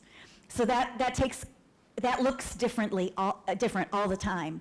For instance, maybe teacher in one of the schools is an expert in classroom management, and they come to my class and they do a workshop on classroom management.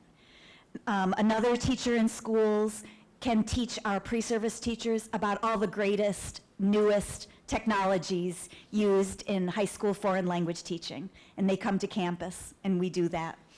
My students love to hear from a practicing teacher because it's like, wow, they really know what it's like.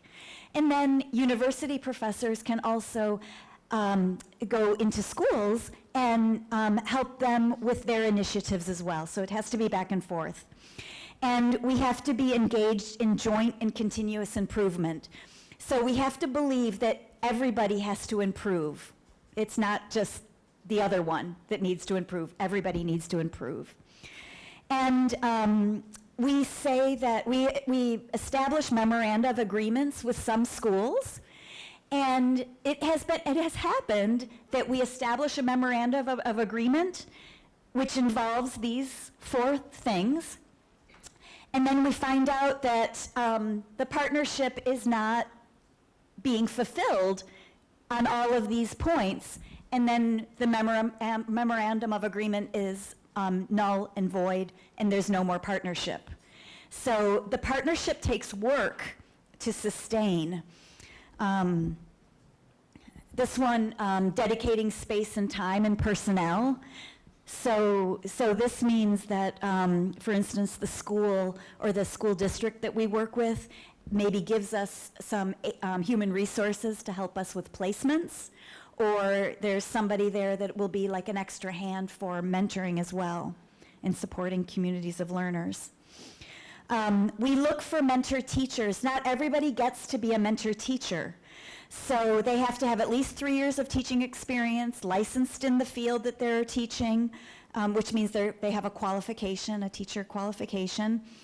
They have to be willing to complete co-teaching training and co-teach with the candidate.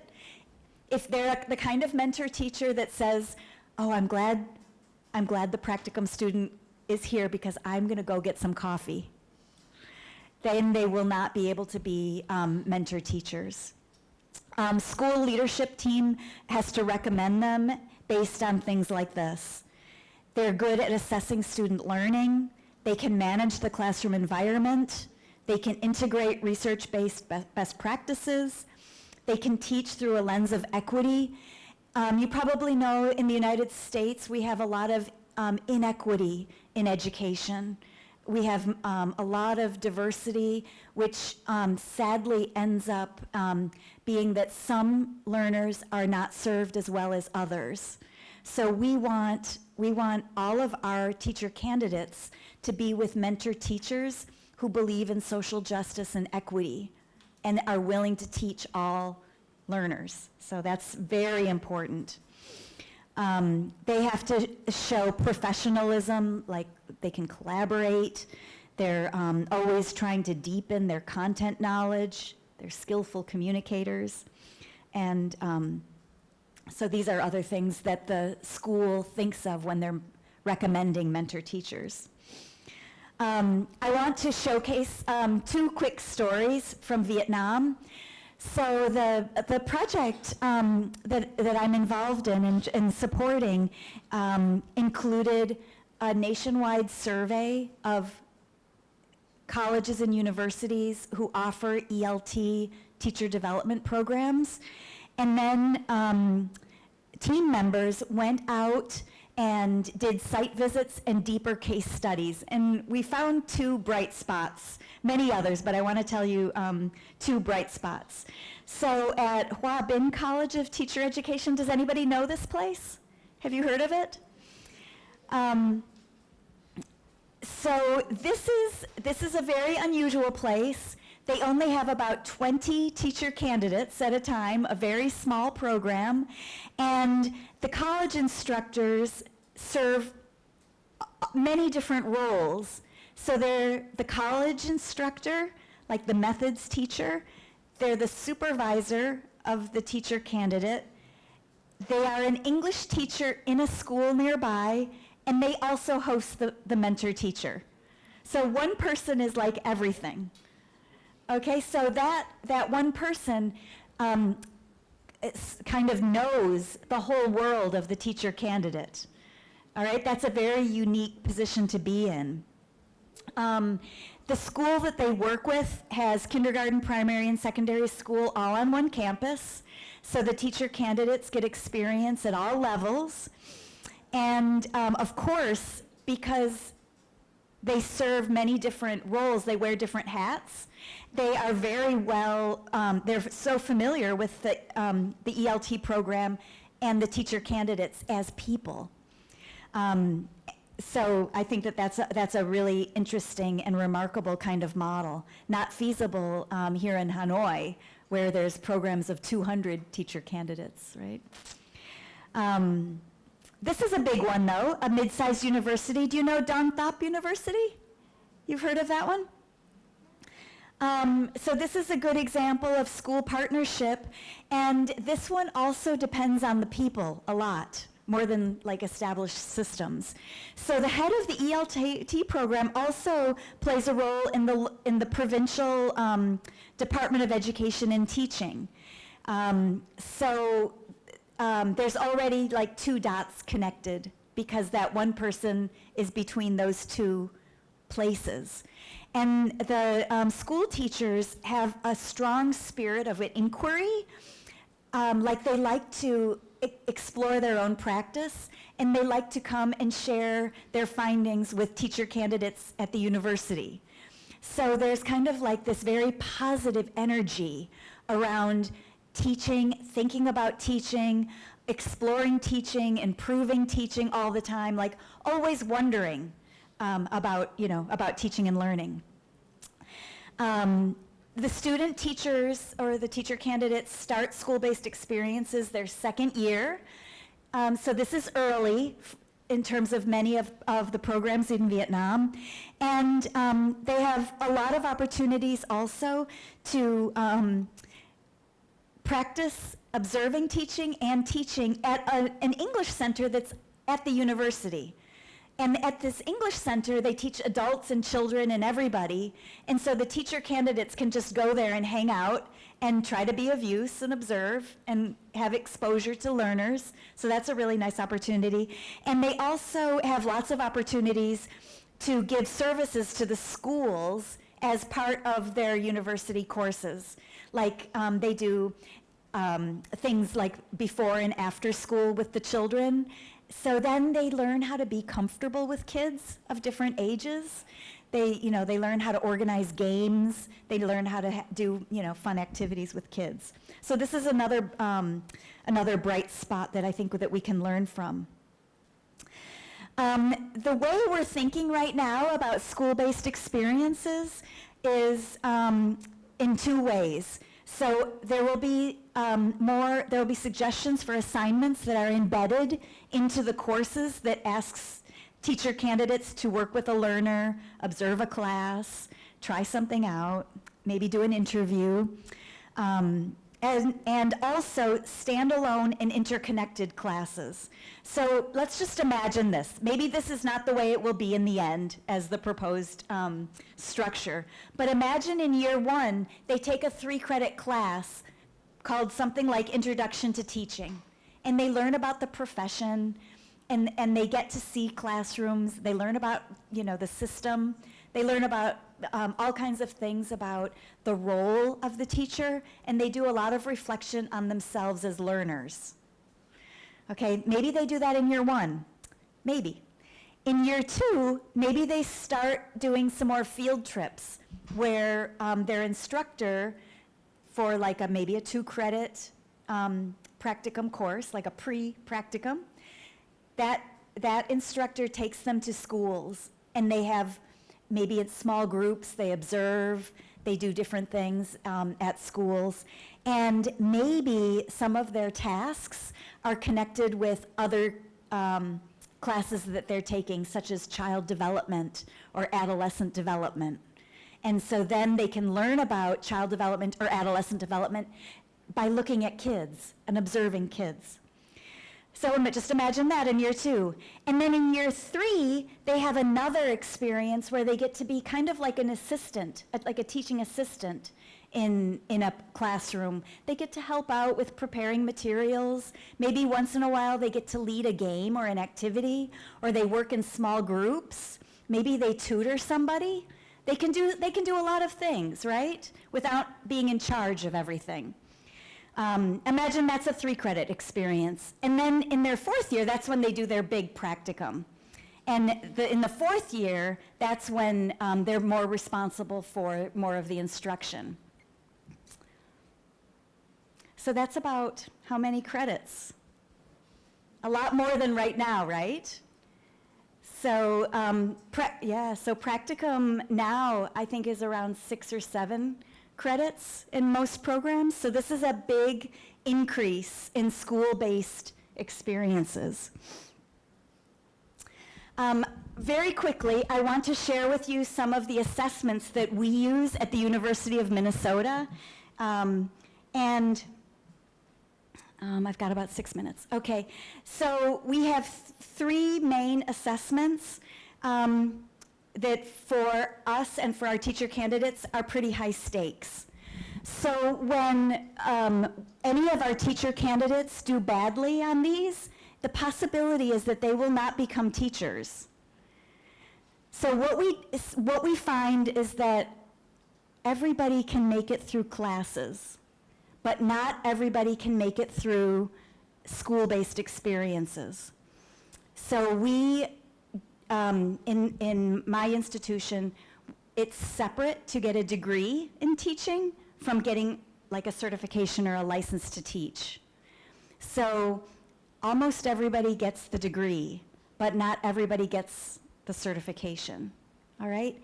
And the roadblock is school-based experience. Because we feel that if you can't put into practice what you've been learning on campus, you're not ready to be a teacher, all right?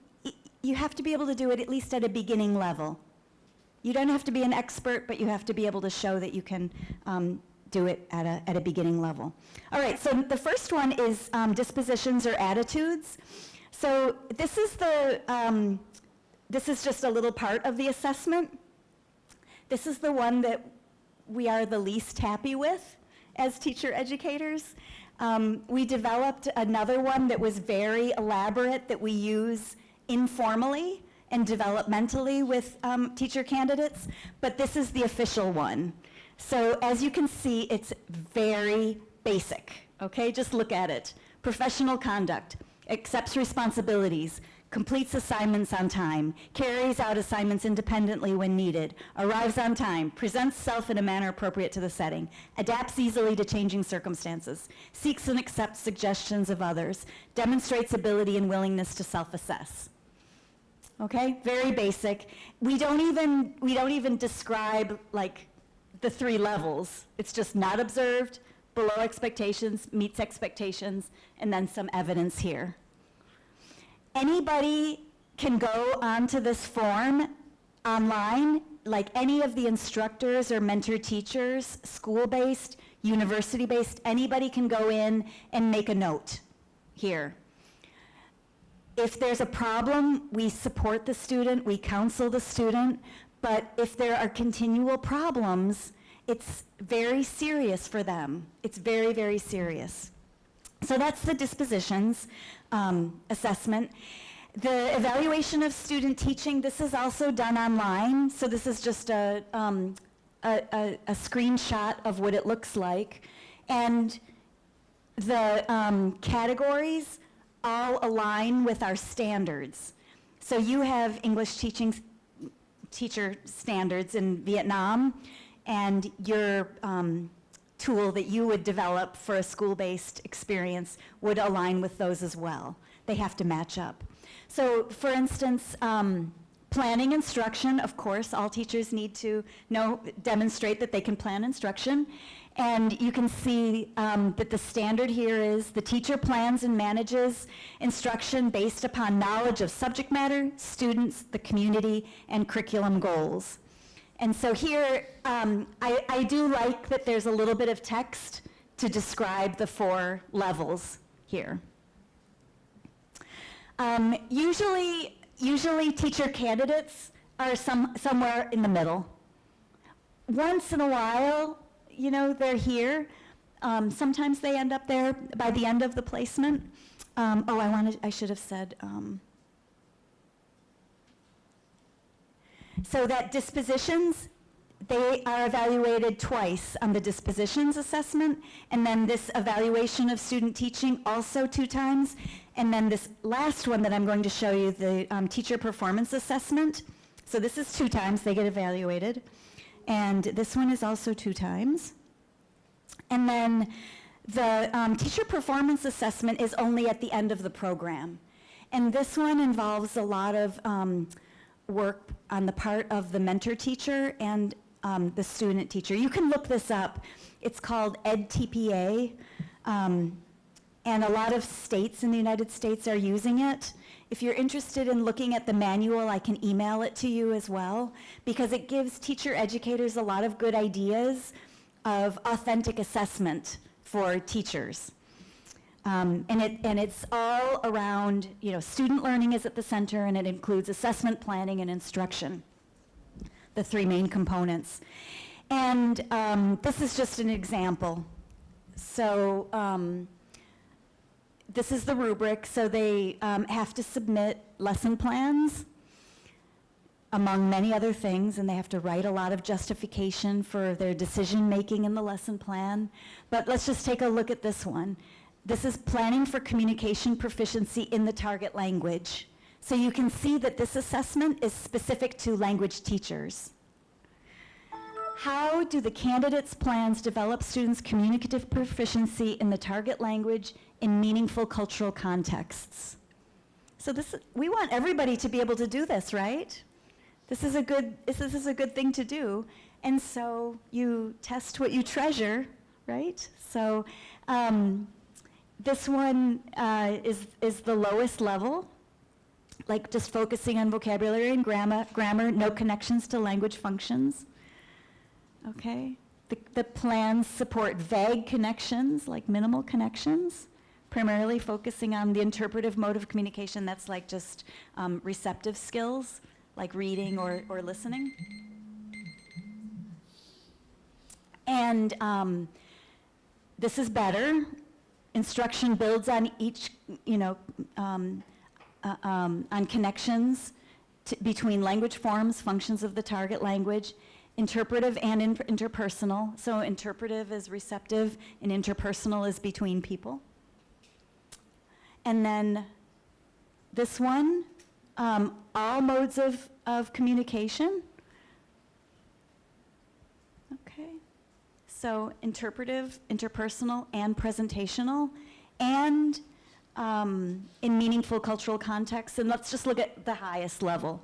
Candidate explains how he or she will use language tasks and materials to lead students to make clear and consistent connections between functions and forms of the target language in meaningful cultural contexts. So that's the highest score you can get. So that's an overview of some of the things that I do at the University of Minnesota in my role as a teacher educator, some of the things that we're thinking about in the National Foreign Language Project and proposing some new guidelines for teacher education programs, and just a glimpse of some of the assessments that could be used in school-based experiences. So thank you very much. I'm going to invite my colleagues, Dr. Cow and Dr. Wynn, to come up with me now. And we'd like to hear your thoughts and questions.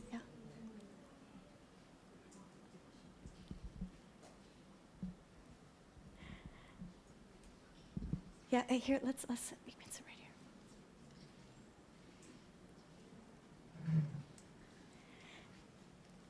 So this is Dr. Wynn, and this is Dr. Cow. The other one, Dr. Cow and Dr. Wynn, sorry. And why don't we just have a seat? And you are both from ULIS? ULIS, yeah. And so they have worked on this project much, much more than me.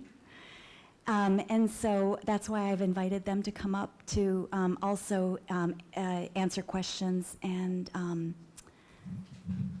give more information about anything. Is there anything that I said that was wrong? Or that you would like to amplify? Well, probably there's one point with the Đồng case about the language centers. Why? Probably the language center doesn't directly belong to the university, but they have partnership with some language centers around so that they can kind of bring students there and have, well, students observe the kids and teach different groups of learners, that sort of thing. Yep. Yeah. Mm-hmm. Anything else that you want to add? Yeah, and I really want to add one more thing. That's the feedback from the students at Đồng Tháp University. We had chance to interview them, and it was very positive. they really appreciate the programs, and they said that the program at the university, đồng tháp University, provided them with a lot of opportunities to put into practice what they have learned at the university, as well as learning more from the experience at the schools and at the language centers. So that's very encouraging, and I think school-based experience is something we aim for in the project. Thank you. Any more questions from you? Well, I think in both cases, well, we feel very happy with these two cases. And the success of these programs, we think, is because they both have very passionate people in the kind of, well, important roles. But for other institutions, how can we make those programs successful without kind of, well, personnel is important, but I think we need a system that may work for other institutions as well, because these people may retire, they may change their workplace, and the program may not be that successful. So, well, to be less dependent on those kind of, well, uncertainty, as we say, we probably need a system that works for everyone. I don't know, but yeah, just some ideas. Yeah, what's your opinion?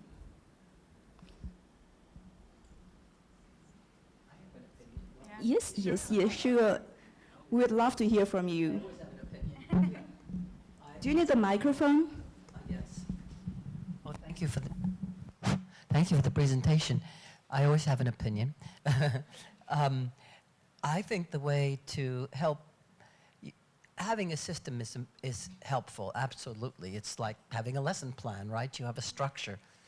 But I also agree, I also agree that it's the passion of the people who enact that structure, who give life to that structure, that makes the difference, right? So you have a system that can be inert, inactive, unless the people who participate in it, enact it, give it life. How does that happen? It happens with passion. How does the passion develop? It develops because, I think, because the people themselves have had a role in developing the system. In other words, I think the most productive system is one that's developed in concert with the people who have to implement it, and is not imposed from the top down, that recognizes the agency of the participants and draws on their expertise. So I guess I'd like to see a system that's only half built, that provides an outline maybe, and then the people themselves at each institution, or I don't know what level of granularity, would actually fill that outline. Because my experience is watching teachers in circles of inquiry get excited. It's because they bring something to that. They have some agency. They have some part to play, some role to play in the process. But coming from the outside, it's hard to be enthusiastic sometimes. That's my answer. I'm going to show that I listened. I don't think there's any intention in our project to be too rigid about the way it's supposed to look. So that's it's kind of like some ideas and recommendations and guidelines. Flexibility in the but a lot of flexibility, yeah. Another thing is that there can also be systems put into place that allow for more permeable boundaries. So for instance, at the University of Minnesota, we professors have been getting opportunities where they go and they work in a high school, or they go and work at an elementary school as like part of their job as university professors. And so then it feels like we have like an inside person in the school, right? And then we also sometimes will hire one of the teachers from the schools to teach one of our classes. And so then the teacher learns more about our program.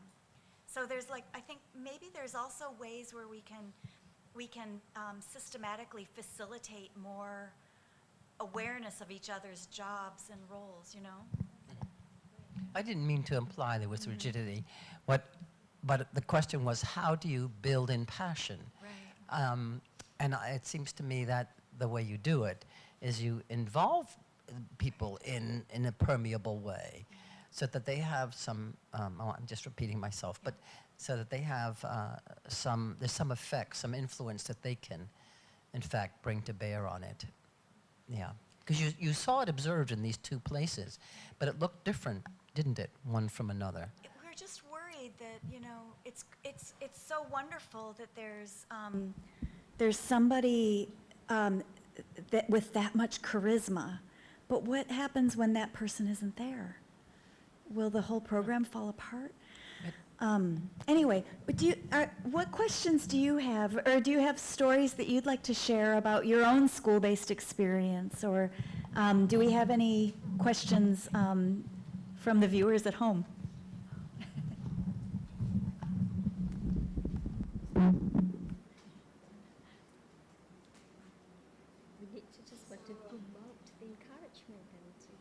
Thank you very much for your presentation. I came here very hungry because I skipped my lunch. And now I feel very fulfilling because of the presentation from Professor Diana Freeman and Dr. Kang and also Martha.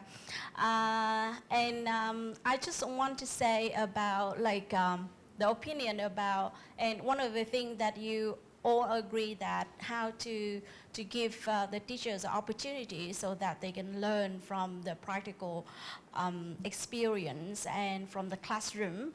And from my experience, when I work with school, and the school are very reluctant to host the students, and when I talk to them and I say why, and they often say, I'm very worried because I need to have a very competent teachers to work with my student, or at least the students or the student teachers are well prepared before they work with the students. And I think in your program, one of the good things is that you have the preparation starting from year 1. And a lot of the teachers program in Vietnam, they do not start from year 1 to prepare the teachers or the student teachers for that. And one of the things that before we send the student to the field, we need to prepare and make them ready for that. And of course, there should be some kind of step-by-step or some kind of affordances yeah, to have them. And also they are not very overwhelmed because of the school context and the workload and a lot of the things going on, and the teachers have to deal with at the same time when they are in the classroom with 30 or 30 students and a lot of the things. So this is just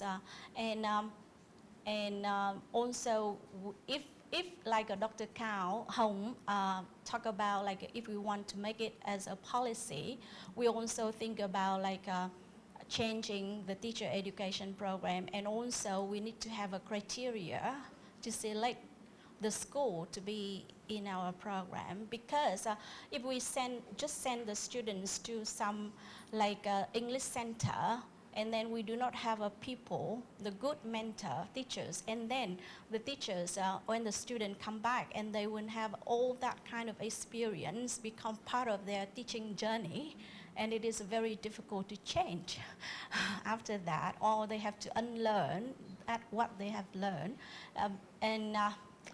I think it is really an interesting program. I would like maybe to have other conversation with the two doctors or with later at ULIS, because we know each other. Thank you. You've heard the phrase, practice makes perfect, right? Not necessarily, not without reflection and learning. So all of the school-based experiences really do have to be supported. So it's not practice, it's praxis, right? That's the way we talk about it, as praxis. And it also reminds me of a book by Britzman's book called Practice Makes Practice. And we also know that you can use school-based experiences not to transform yourself, but you can end up a teacher that is reproducing a lot of the negative things that are in schools, not feeling agency to transform things.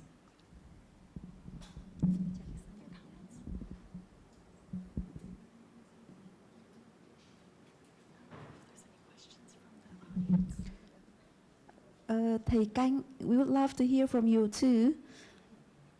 Because kind of you are both an expert and an insider. You know a lot about our programs, and yeah, we'd love to hear from you. Any stories that you can share or advice that you could have for us in, well... Okay. Have a question? Actually, I don't know, whether I can give you advice or not, but, I think here, first of all, I really appreciate the idea of school-based experience for in training the teachers and also in teacher education in general. The trouble is that here, I think, we have to deal with a very big barrier, that is the local culture and also the school culture. Call it the problem of collegiality. Neither, people are happy to listen to each other and without, or listen to each other non-judgmentally. But I think, here we have to create a system or learning culture which appreciate, respect the bottom-up knowledge, the teacher's bottom-up knowledge. This is very important. And I know, in many cases, the teacher educator, even the teacher educator, try to impose their own ideas. The cooperating teachers, the mentor teachers, try to impose their ideas on the practicing teachers.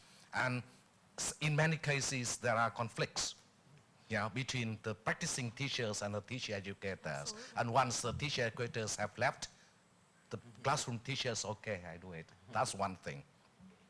So, and the second thing is how to, as I said, how to encourage the learner, the teachers, to create, actually, to create the conditions for the teachers to act, to think, and to act, to behave like professionals in Vietnam. This is very challenging. Many teachers, after participating or completing a training course, they say something very positive on the training program, or what we call empty verbalism. Just say everything about the program is very good, I like it, I like that, I do this. But actually, they do not do that in their classroom. This is very big problem.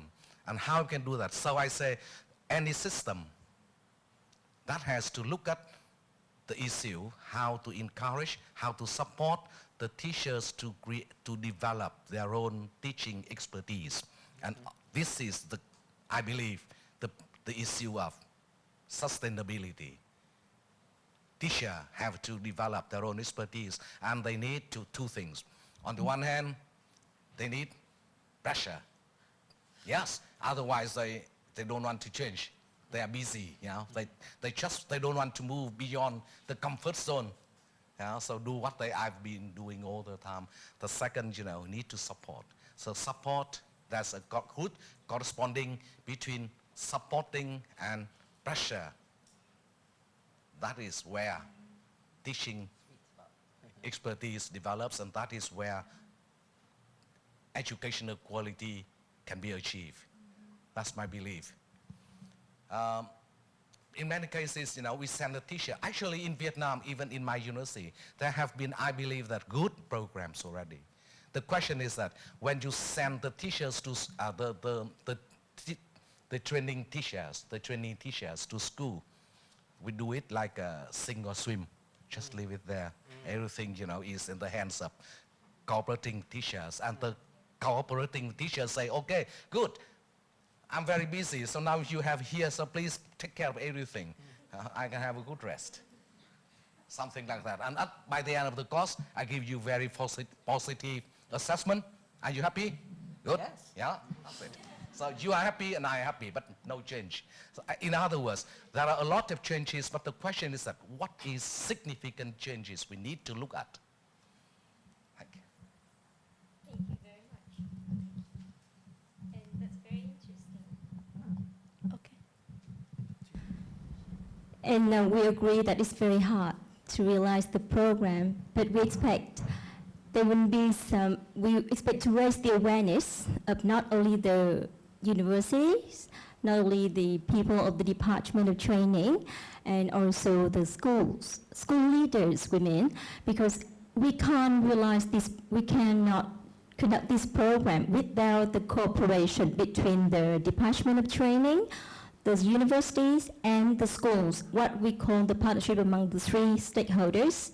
And when we have this cooperation among the three parties, we expect they will see the benefits of this school-based experience, not only for the benefits of the students, not only for the benefits of the university, but also for the schools themselves, because they can be able to recruit just like good teachers, because for the practice of teaching, from the experience of taking students to schools to do the teaching practicums, and a number of schools can offer opportunities for students, student teachers or teachers, candidates, jobs in their schools, and both in private schools and public schools, and from what we can see. And I think that if they can see that benefits for everybody, mutual benefits, so everybody can cooperate, three parties,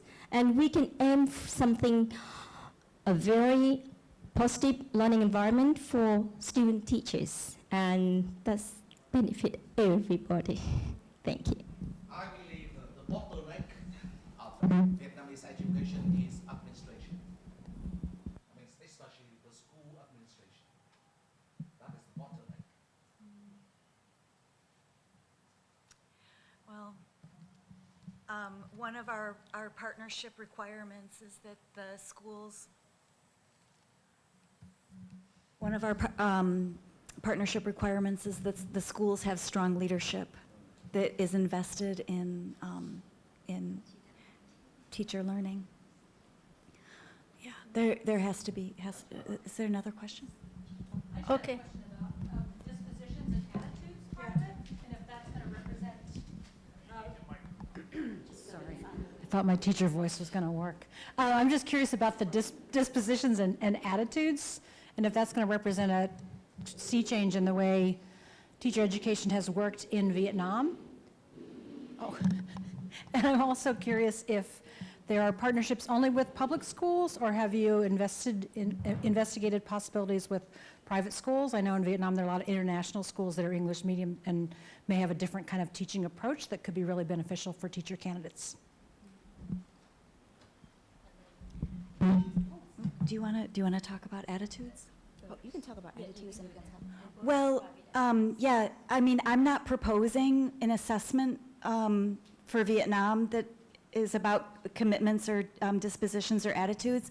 I just wanted to share that that's one of the things that we do at my university. But I do know that that in Vietnam, you guys are also thinking about skills, knowledge, and attitudes. So I don't know if you think that you can come up with the competencies, if you think that there should be a high stakes assessment related to dispositions.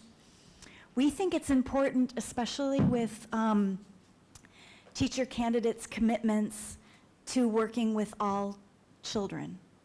You know, it really is important. We don't want to put a teacher out into the world that's not going to be willing to teach everybody. It sounds simple, right? But it's actually not. we do think that attitude is important, yeah. And we also intend to make this as one of the assessment for the student teachers, yeah. And about the second question, we do have partnerships with a wide range of schools, including private and international schools. And we are thinking that one of the requirements for the field trip and observation is that we would require students to observe or to familiarize themselves with different contexts, probably primary and secondary or public school and private school. Well, we're still working on this, but our idea is that students would be exposed to a wide range of contexts before they can decide on, well, which one would suit them best. Yeah. Okay. Can I ask you a question? Sorry? Okay. Before I ask you the question, I have a story to share with you. That is, during the coronavirus, our school have to apply.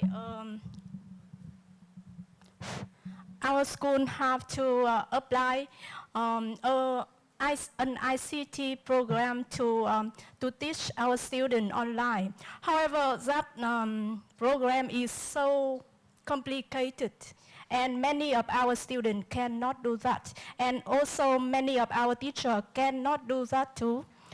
And then I myself, participate in an online course, and I know that there's another way to do that so easily for the whole school. And however, I don't dare to tell that to my headmaster. So I just apply that to all of my classes to do that, and all of my students can have the lessons online as they are in our classroom.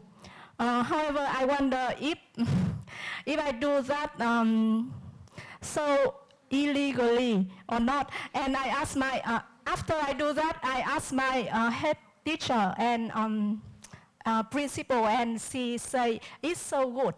And we are here to talk about effective teaching methods for the 21st century classroom. And I wonder, if a teacher do something like that, then is it an effective teaching method? I really want to my students to learn more than what I teach them. So I find many ways to help them learn outside the classroom. And as I know that, I am not an excellent teacher as the other teacher acknowledge. However, I think I can help our students learn more than what I teach them. Then, is that an effective teacher or not? So, two things to ask you. First, as I know, an effective teacher should include three things: knowledge, attitude, and methodology. However, if one teacher has only two of them, okay, so is it an effective teacher? And is effective teaching methods for the 21st century classroom is the methods that help our students can learn best outside the classroom. That's all. Thank you.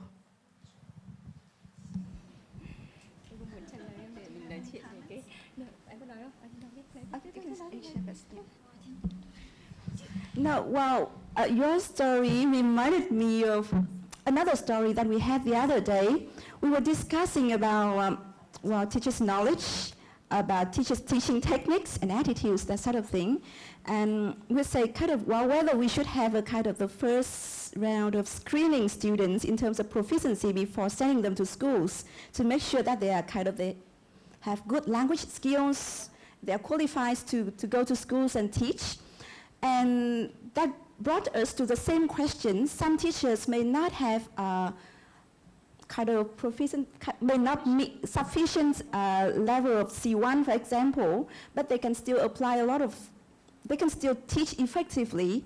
Their pronunciation may not be very good, but instead of making a model for their students, they may use recordings, videos, and their teaching can still be very effective. And in your situations, I think, well, you also created a lot of opportunities for students to discover, to learn by themselves, and that is really good, because the aim of teaching, it's for student learning, right? So from my point of view, you are doing a great job. Yeah. I think so too. And, you know, regarding your question of, you know, well, what if I have 2 out of the 3? What if I've got good attitude and good skills, but maybe my knowledge isn't up to date, right? Honestly, among those 3 things, it's so contextual and situational. Sometimes our language proficiency, because of the context, can go down, right? Sometimes when we're working with a different age group, our skills seem to go down because we're not familiar. So it's all, I don't know. I think that the skills, knowledge, and dispositions is a good framework, but I don't think that we should feel like we judge ourselves because we might not be strong in one of those at every moment, right? Not at every moment of every day, right? Let's have the colleagues come up. No, you stay. And then, because we want to give space for questions from their talks as well.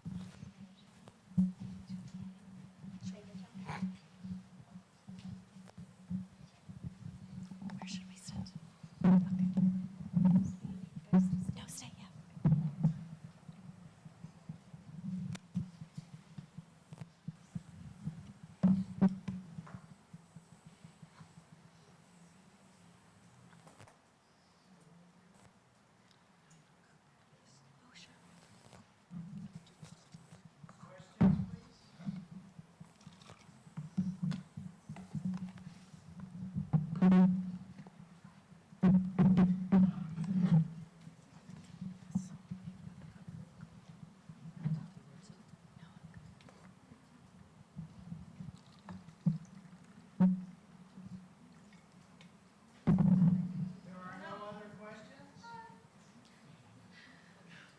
This is a rare opportunity. Thank you, sir. Hello, and once again, thank you for all your presentation and your talk. I have learned a lot today. And for me, I have a small question because based on the learning method we have from the first sorry, I'm a little bit nervous. So from the first 2 presenters, they have said that to teach is to learn about the student as well. And then we have something called as we have to listen. We have to listen to the students, the one we are teaching. But also I feel like we have to learn how to share and how to talk to the student as well. I feel like it's one of the aspects which is kind of missing in the current school base. I feel like because the teacher nowadays, beside the methodology to teach, I think we should learn the way to counseling, the way we should talk to our student as well. I think we should adapt some in-depth psychology to a certain target group age from like maybe kindergarten or even high school, so that they can share, we can understand more about our students, and they can understand more about their teacher, in which it is easier to teach them. So is there any chance for the school-based or as series for the effective learning method that how do you think that is how important is psychology, do you think it is to teaching nowadays? And then is there any chance that we should apply psychology to the school-based method for teachers? Thank you very much.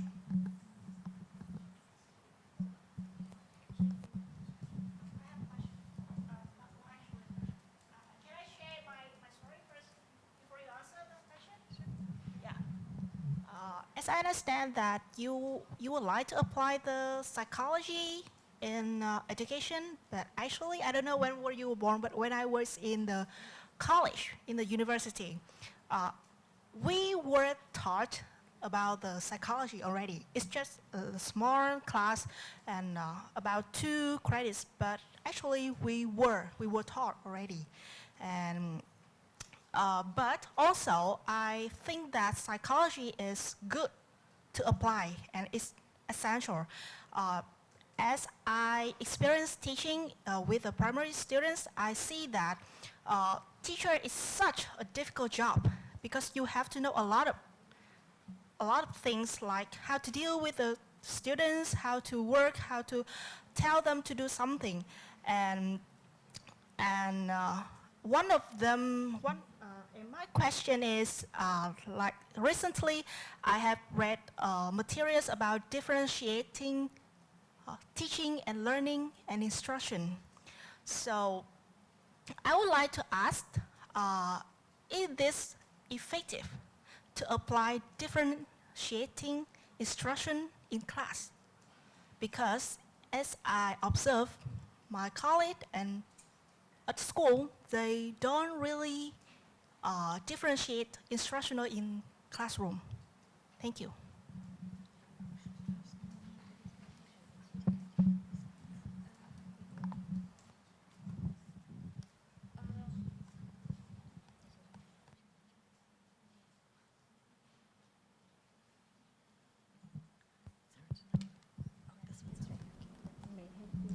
Okay, so I hope I understand you correctly. So the first question is about psychology. I think it is important, and we know that some of the subjects that we studied at university, that you have already studied at university, might be theoretical, and you cannot apply it to, well, to the real classrooms, right? So one of our intentions, I think we can, well, make that more practical, and also from our field works and observations or our assignments, for example, we can ask the student just to observe one learners, for example, note down the characteristics of the learners. So while we can, in a way, make the future teachers aware that, well, that's not, and that reminds me of Mr. Kêng's, I don't know, kind of theory from the literature and from the experience. You got the true concepts and that sort of thing. And we believe that by combining the theoretical part and the school-based experience, we can help the future teachers have a better touch of what it is. For the second question, what's the second question? Differentiation in teaching. I think we all need to do that, and because our learners are different, so we do need to differentiate our instructions in the classrooms. That can be in our choice of materials, our organization of activities, that sort of thing. I think if you are teaching two groups of the same grade, that sort of thing, your choice of materials may be different depending on the student's level, for example. So a lot of learners' characteristics, kind of if you take learners into consideration and put learners at the center of the learning and learning at the center of the learning process, then surely we will need to differentiate our instructions according to the context again. Yeah. Yeah, and in our program, we do intend to add a new subject, that is mindfulness in language teaching. That's what we propose. Like, teacher need to understand the learners, and only by understanding the learners, teacher can motivate them and facilitate the learning process. Yeah. I can say something about differentiated instruction. It's a powerful idea, but it's very demanding with a large class. What is a teacher to do to differentiate? As I showed you in those graphs, each student may have his or her own way through. These days, differentiated instruction is being contrasted with personalized learning. And I think that's a nice distinction. So differentiated instruction places all the responsibility on the teacher to create different lesson plans or different activities for the students. It's not a bad idea. It's very demanding. And it's, if you have 40 students and you have 40 different ways of learning, that's going to be impossible. Personalized learning, on the other hand, gives students choices, lets them choose their way through. And I gave you this quick example earlier by saying, give them two topics to write on and let them choose. That's a simple example. It's not the whole story. But I like the idea of personalized learning where the teacher provides affordances and the student makes choices. And I think students who know themselves will make choices that serve their learning the best. It seems to me that as much as you can build in the choices for the students, Not always can you do that, especially if you're preparing them for a standardized test. But to the extent that you can do that, you can help to individualize, or I prefer to say personalize, in a way that's doable, that's feasible. And it's important, but it's also important to be practical about it, I think. I'm an associate editor for the Modern Language Journal, and my job is to edit an annual column called the Perspectives column. And last year we did one on the role of emotion in second language learning. And I feel like this intersects also with psychology, right? Like, we can't ignore the fact that the teacher is an emotional person, and all of the learners are emotional. And that also is something in the moment. Like, and it's not only like negative emotions, but positive emotions as well. So I feel like the more teachers can think about how to create a positive learning environment where students feel like they can be who they are, right? Or they feel that their identities can be affirmed, where the students feel like it's okay to feel frustration, that their emotions are legitimized in different ways. I think that can be another way of differentiating, by recognizing that language learning isn't just from the neck up. It's like a full-bodied experience, right? And certainly I agree about learning to speak to students as well. That is clearly important. We know, we probably all have stories here about a teacher who has made a big difference in our lives. Sometimes not a good difference, right? But that's what I meant about, it's not a one-way street, it's creating a relationship. I think teaching and learning are relationally based. And learning to listen, I suggested, is a starting point. But obviously, you've got to move beyond listening to responding. But you've got to listen first. You've got to understand where the question or the comment or the statement is coming from in order to not put your ideas on top of the student and deny their existence.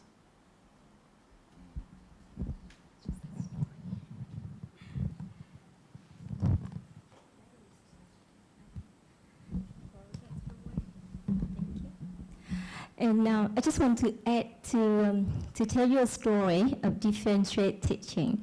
And I'm not talking about how it's solved, but I'm just talking about the case, the context. That's my own context.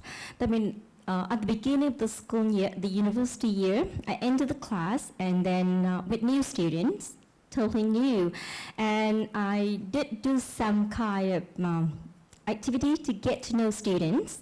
And I get after that, there are about more than 20 students in the class, and less than 50% of the students want to be teachers. And I'm teaching them, I was going to teach them a subject called language teaching methodologies. And less than half wanted to be teachers of English.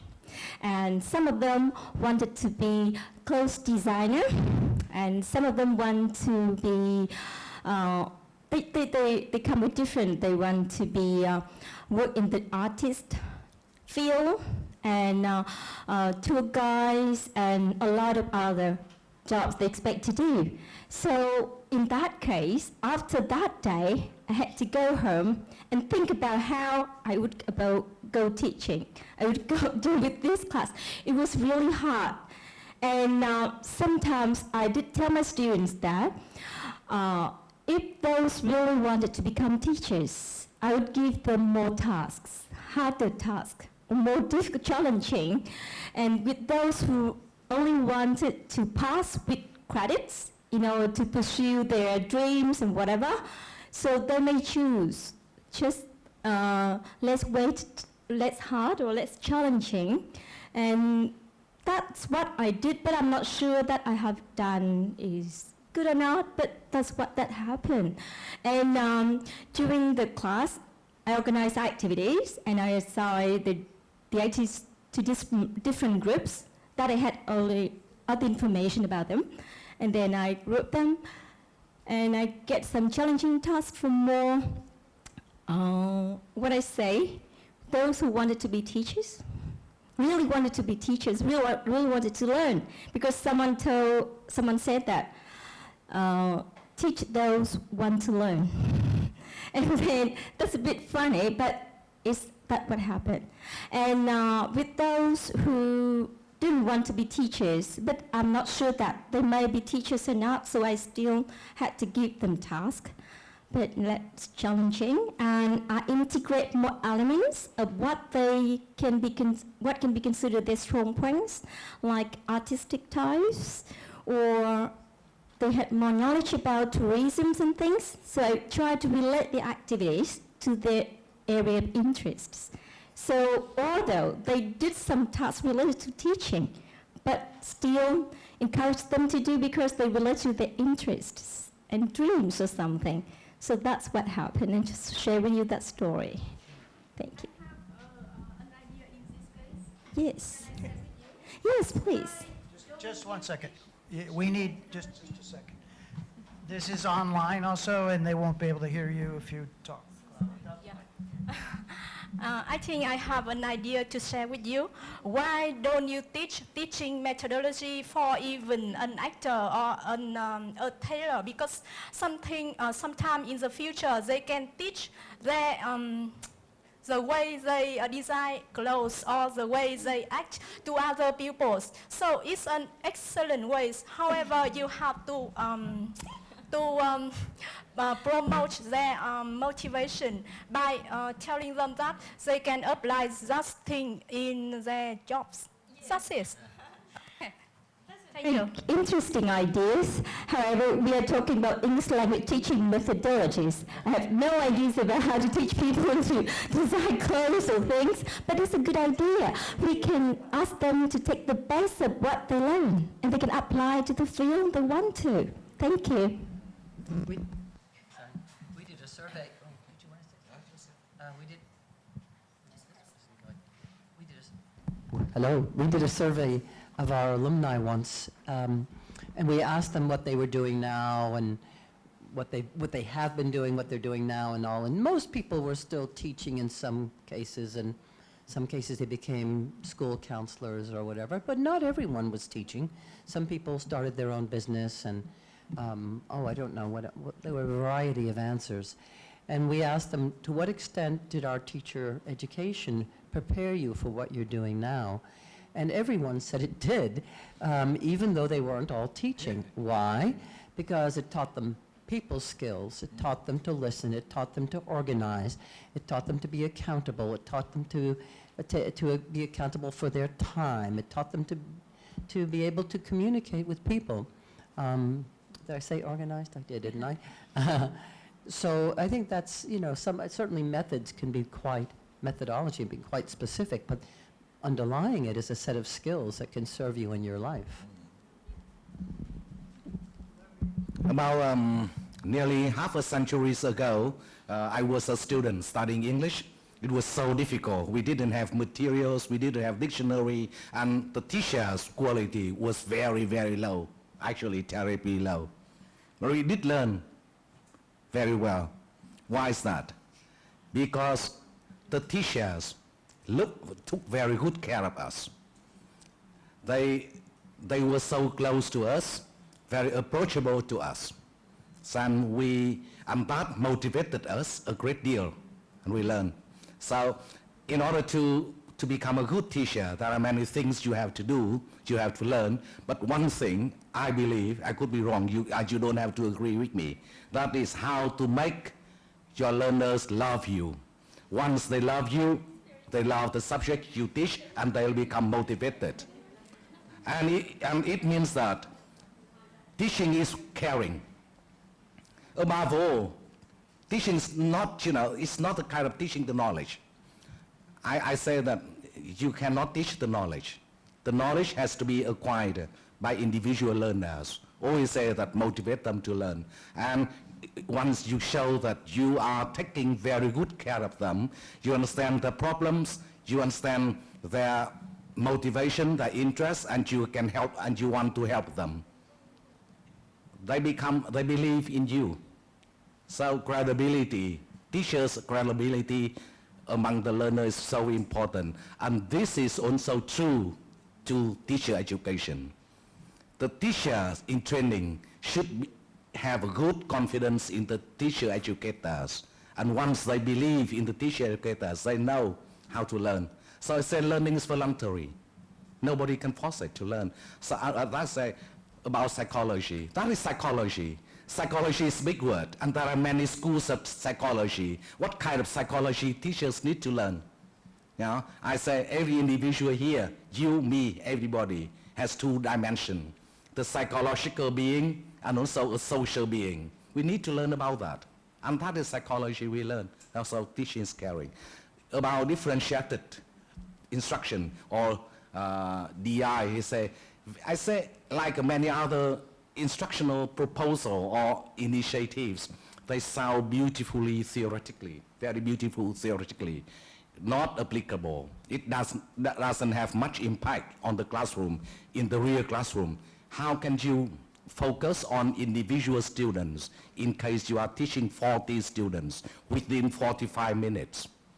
It's now something, so in theory, it's very good. So I agree completely with Professor Larson Freeman's ideas that personalization is a good word, better word than any label about methodology, how to personalize learning. And the teachers have to find ways to personalize learning. And once you can do that, you'll be successful, I'm sure.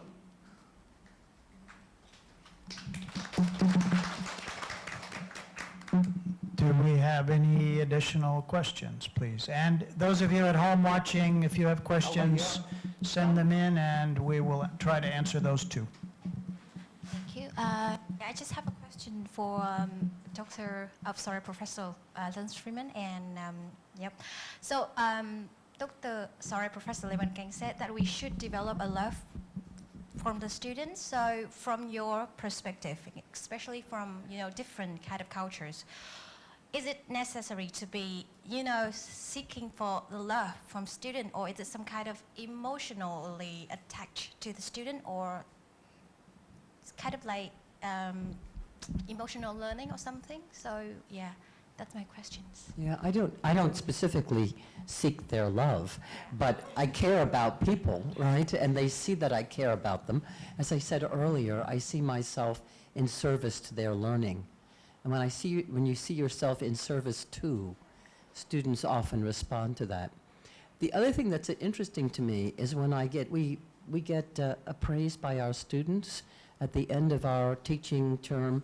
Our students do an evaluation of our teaching, and that sometimes makes a difference in our promotions and sometimes doesn't. But what's interesting to me is my students will often comment on my enthusiasm about my subject. Like, one of the courses I teach is English grammar, right? Structure of English. Well, most people would say, nah, that's not very interesting. But they watch me fall in love with my subject. Them, yes, but also my subject matter. And it's genuine. I can't possibly fake it. If I fake it, they would see it. But I gave you that example of infamous symphony, infamous symphony, yeah. Symphony. And I was fascinated by that. I was really fascinated by that. And they became fascinated by it. They saw, and if I can get my students to see that grammar, whatever I'm teaching, is fascinating, wow, that would make me so proud, so feel so successful, because that guarantees learning for a lifetime when you fall in love. So falling in love with your students, yes, just because they're people and you're a person and you need to relate. You don't need to, you want to relate to them. But falling in love with your subject matter, if you can get them to do that, and again, it's not manipulative. It's not that I try to say, this is fascinating. I can't help myself.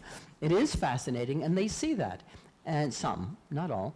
And those that do will continue to use the lessons that they've learned first in my classroom to go on and make their own discoveries. So I think love does come in, but not only just between people, but between people and what you teach.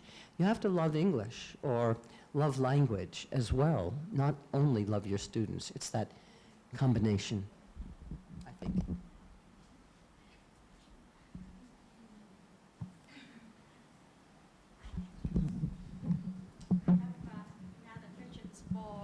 Professor Dan Lazan Freeman, because we talk a lot about like a personalized learning, and it is like it is a human touch of everything that we do. But I also thinking about what do you think about the role of technology and how does it help for effective teaching methods? And it's like a 21st century classroom. So thank you. Well, technology is here, whether we like it or not, it's here. Our students are often more technophiles than we are, right? They can often teach. I get my grandchildren to teach me how to do things with computers that I don't know how to do. So for sure, it's here. It seems to me that I take it a systems perspective, which means I see technology as one part of a system, as the teacher and the learner and the classroom and the context and the time is part of the context. So if you put a new piece in, technology, it's going to change the system. You put a piece in or you take a piece out, it changes the system.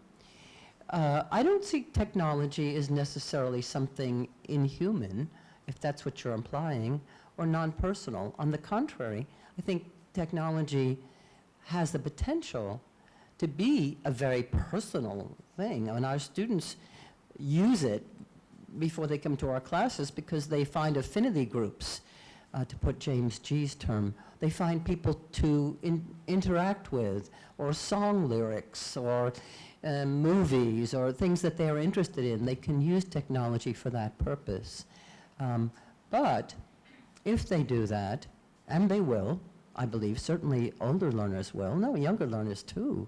Now with smartphones, with mobile phones, I mean, everyone seems to have one. But if they do that, then the classroom walls become windows, because they're going to bring in language that I didn't control, that I didn't introduce, that I didn't get from a book, or they didn't get from a book. And that's why I say it's a big challenge for teachers to deal with the unpredictable and be open to that. I'm not sure, am I answering your question? So technology is here, we can make use of it. We shouldn't be intimidated by it, especially if we have grandchildren to help us. We shouldn't be intimidated by it. But it can be a personal thing, it can be. I mean, a project-based learning of some sort, for example, where they have to use the computer to complete a project of their choice, right? Or do a computer search, or compile a corpus, or do a frequency account of their words in their writing. There are a lot of useful tools that can be used for personal learning. Personalized learning. Other comments?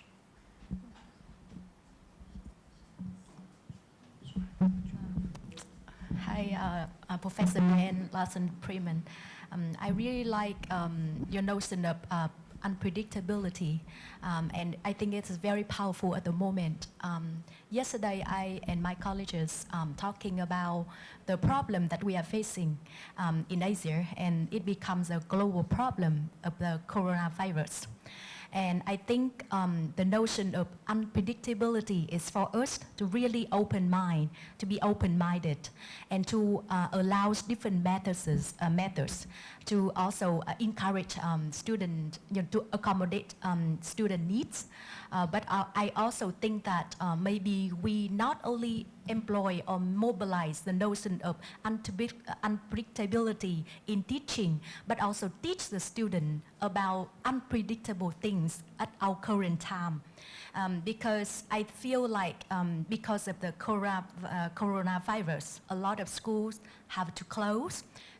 Students are very stressed, parents are panicked, and we don't know everything, everything gonna be in a week or two.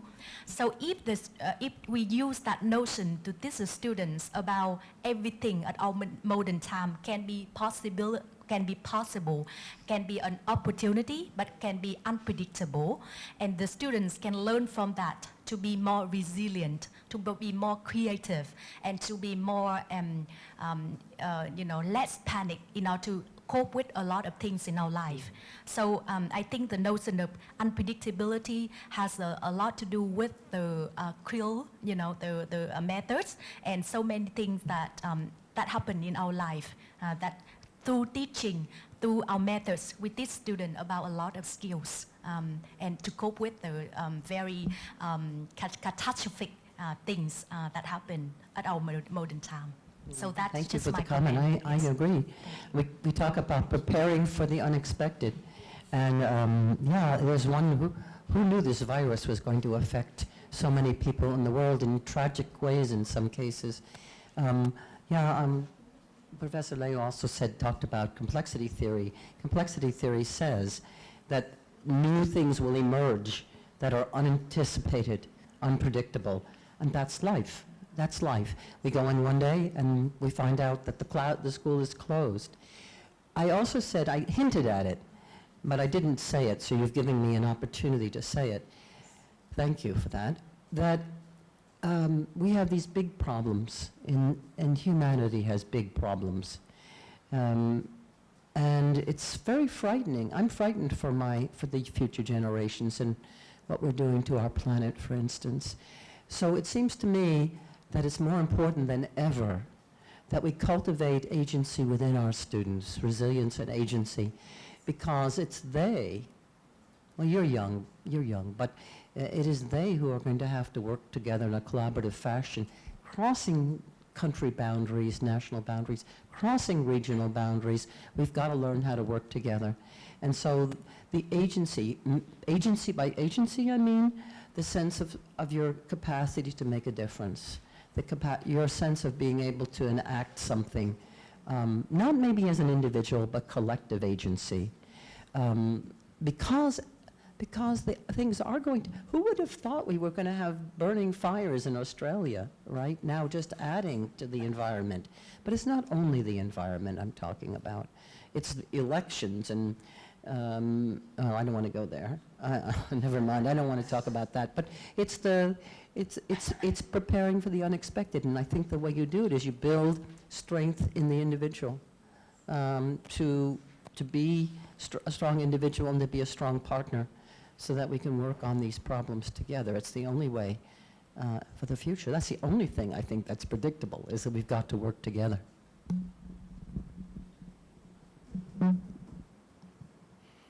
Other questions, please. Thank you. I have one question for you. How can I personalize courses for my students if they study online? For example, study online on live stream on Facebook? Are you speaking to me? Yes. Okay. How can you personalize when they're online?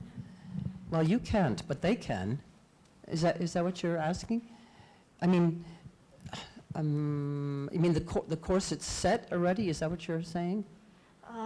It's a short courses for students because of coronavirus. Ah, right. So they're fixed. You mean they're fixed courses? Is that what you're saying? Yeah, and they were prepared before the virus? They haven't. How can they do it? Well, you know, I used to think, I don't know specifically in your context, but when I first heard about teaching courses online, I'm an older woman, right? I've been teaching a long, long time, over 50 years. When I first heard about teaching online, I said, you can't do that. It's about people. You can't teach online. You can't teach when you can't see your students and they can't see you. I mean, we know blended is probably the best, but you can't do that. And then I said, you know, I said to myself, you know, that's not very open. I'm not very open to learning, and I'm a teacher, so I should be open to learning. So you know what I did? I signed up to teach a distance learning course. I worked very hard to learn how to do it, because it's not just taking a classroom experience and putting it in electronic form, right? But it was very important to me that I maintain that personal contact with my students.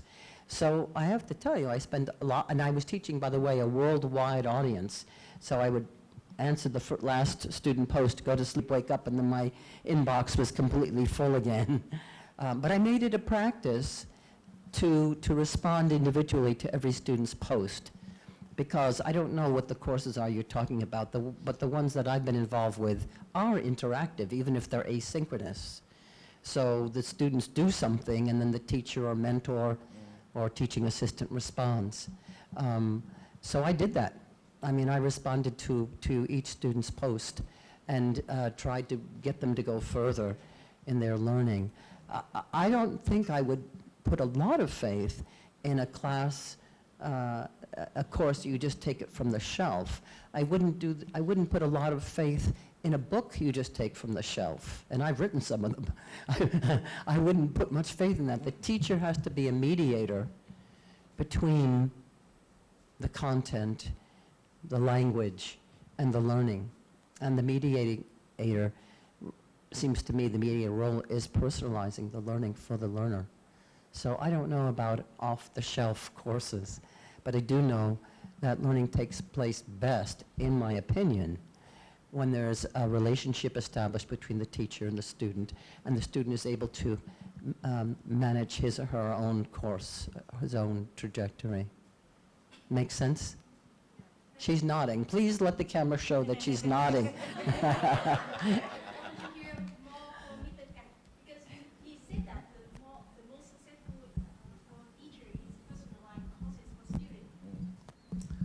I just want to add one thing here. I use the restaurant menu metaphor, provide them a long list, a long menu, so they choose, you know, it's up to them, according to their taste, according to their wallet. Thank you very much. Let me just add to that. My daughter, who's in the 3rd grade, is sitting over here hiding behind the pillar. She has had no school for the last 2 weeks or 2.5 weeks. This is the 3rd week. And she has 8 pages of homework every night sent by her teacher. And there's a menu, exactly as you said, a menu of choices for different subjects, reading, writing, mathematics, even physical education. There are several different choices of activities she can do.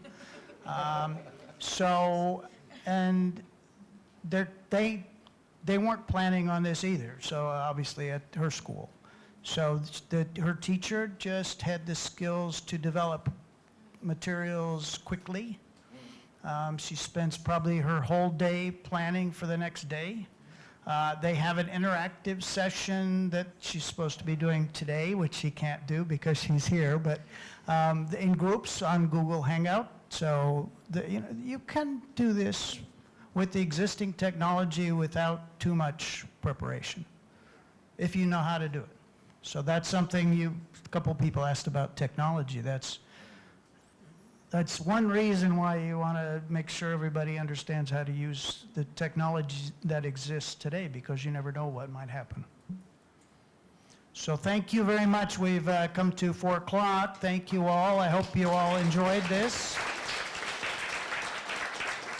I'd like to thank all of our panelists here for coming today, and some of you all the way from the United States for this. And to those of you at home, thank you very much for participating again. We hope to do this again. This was very successful. We had 500 teachers or students watching at one point, so that's really a really good number given the amount of preparation we had. So thank you very much.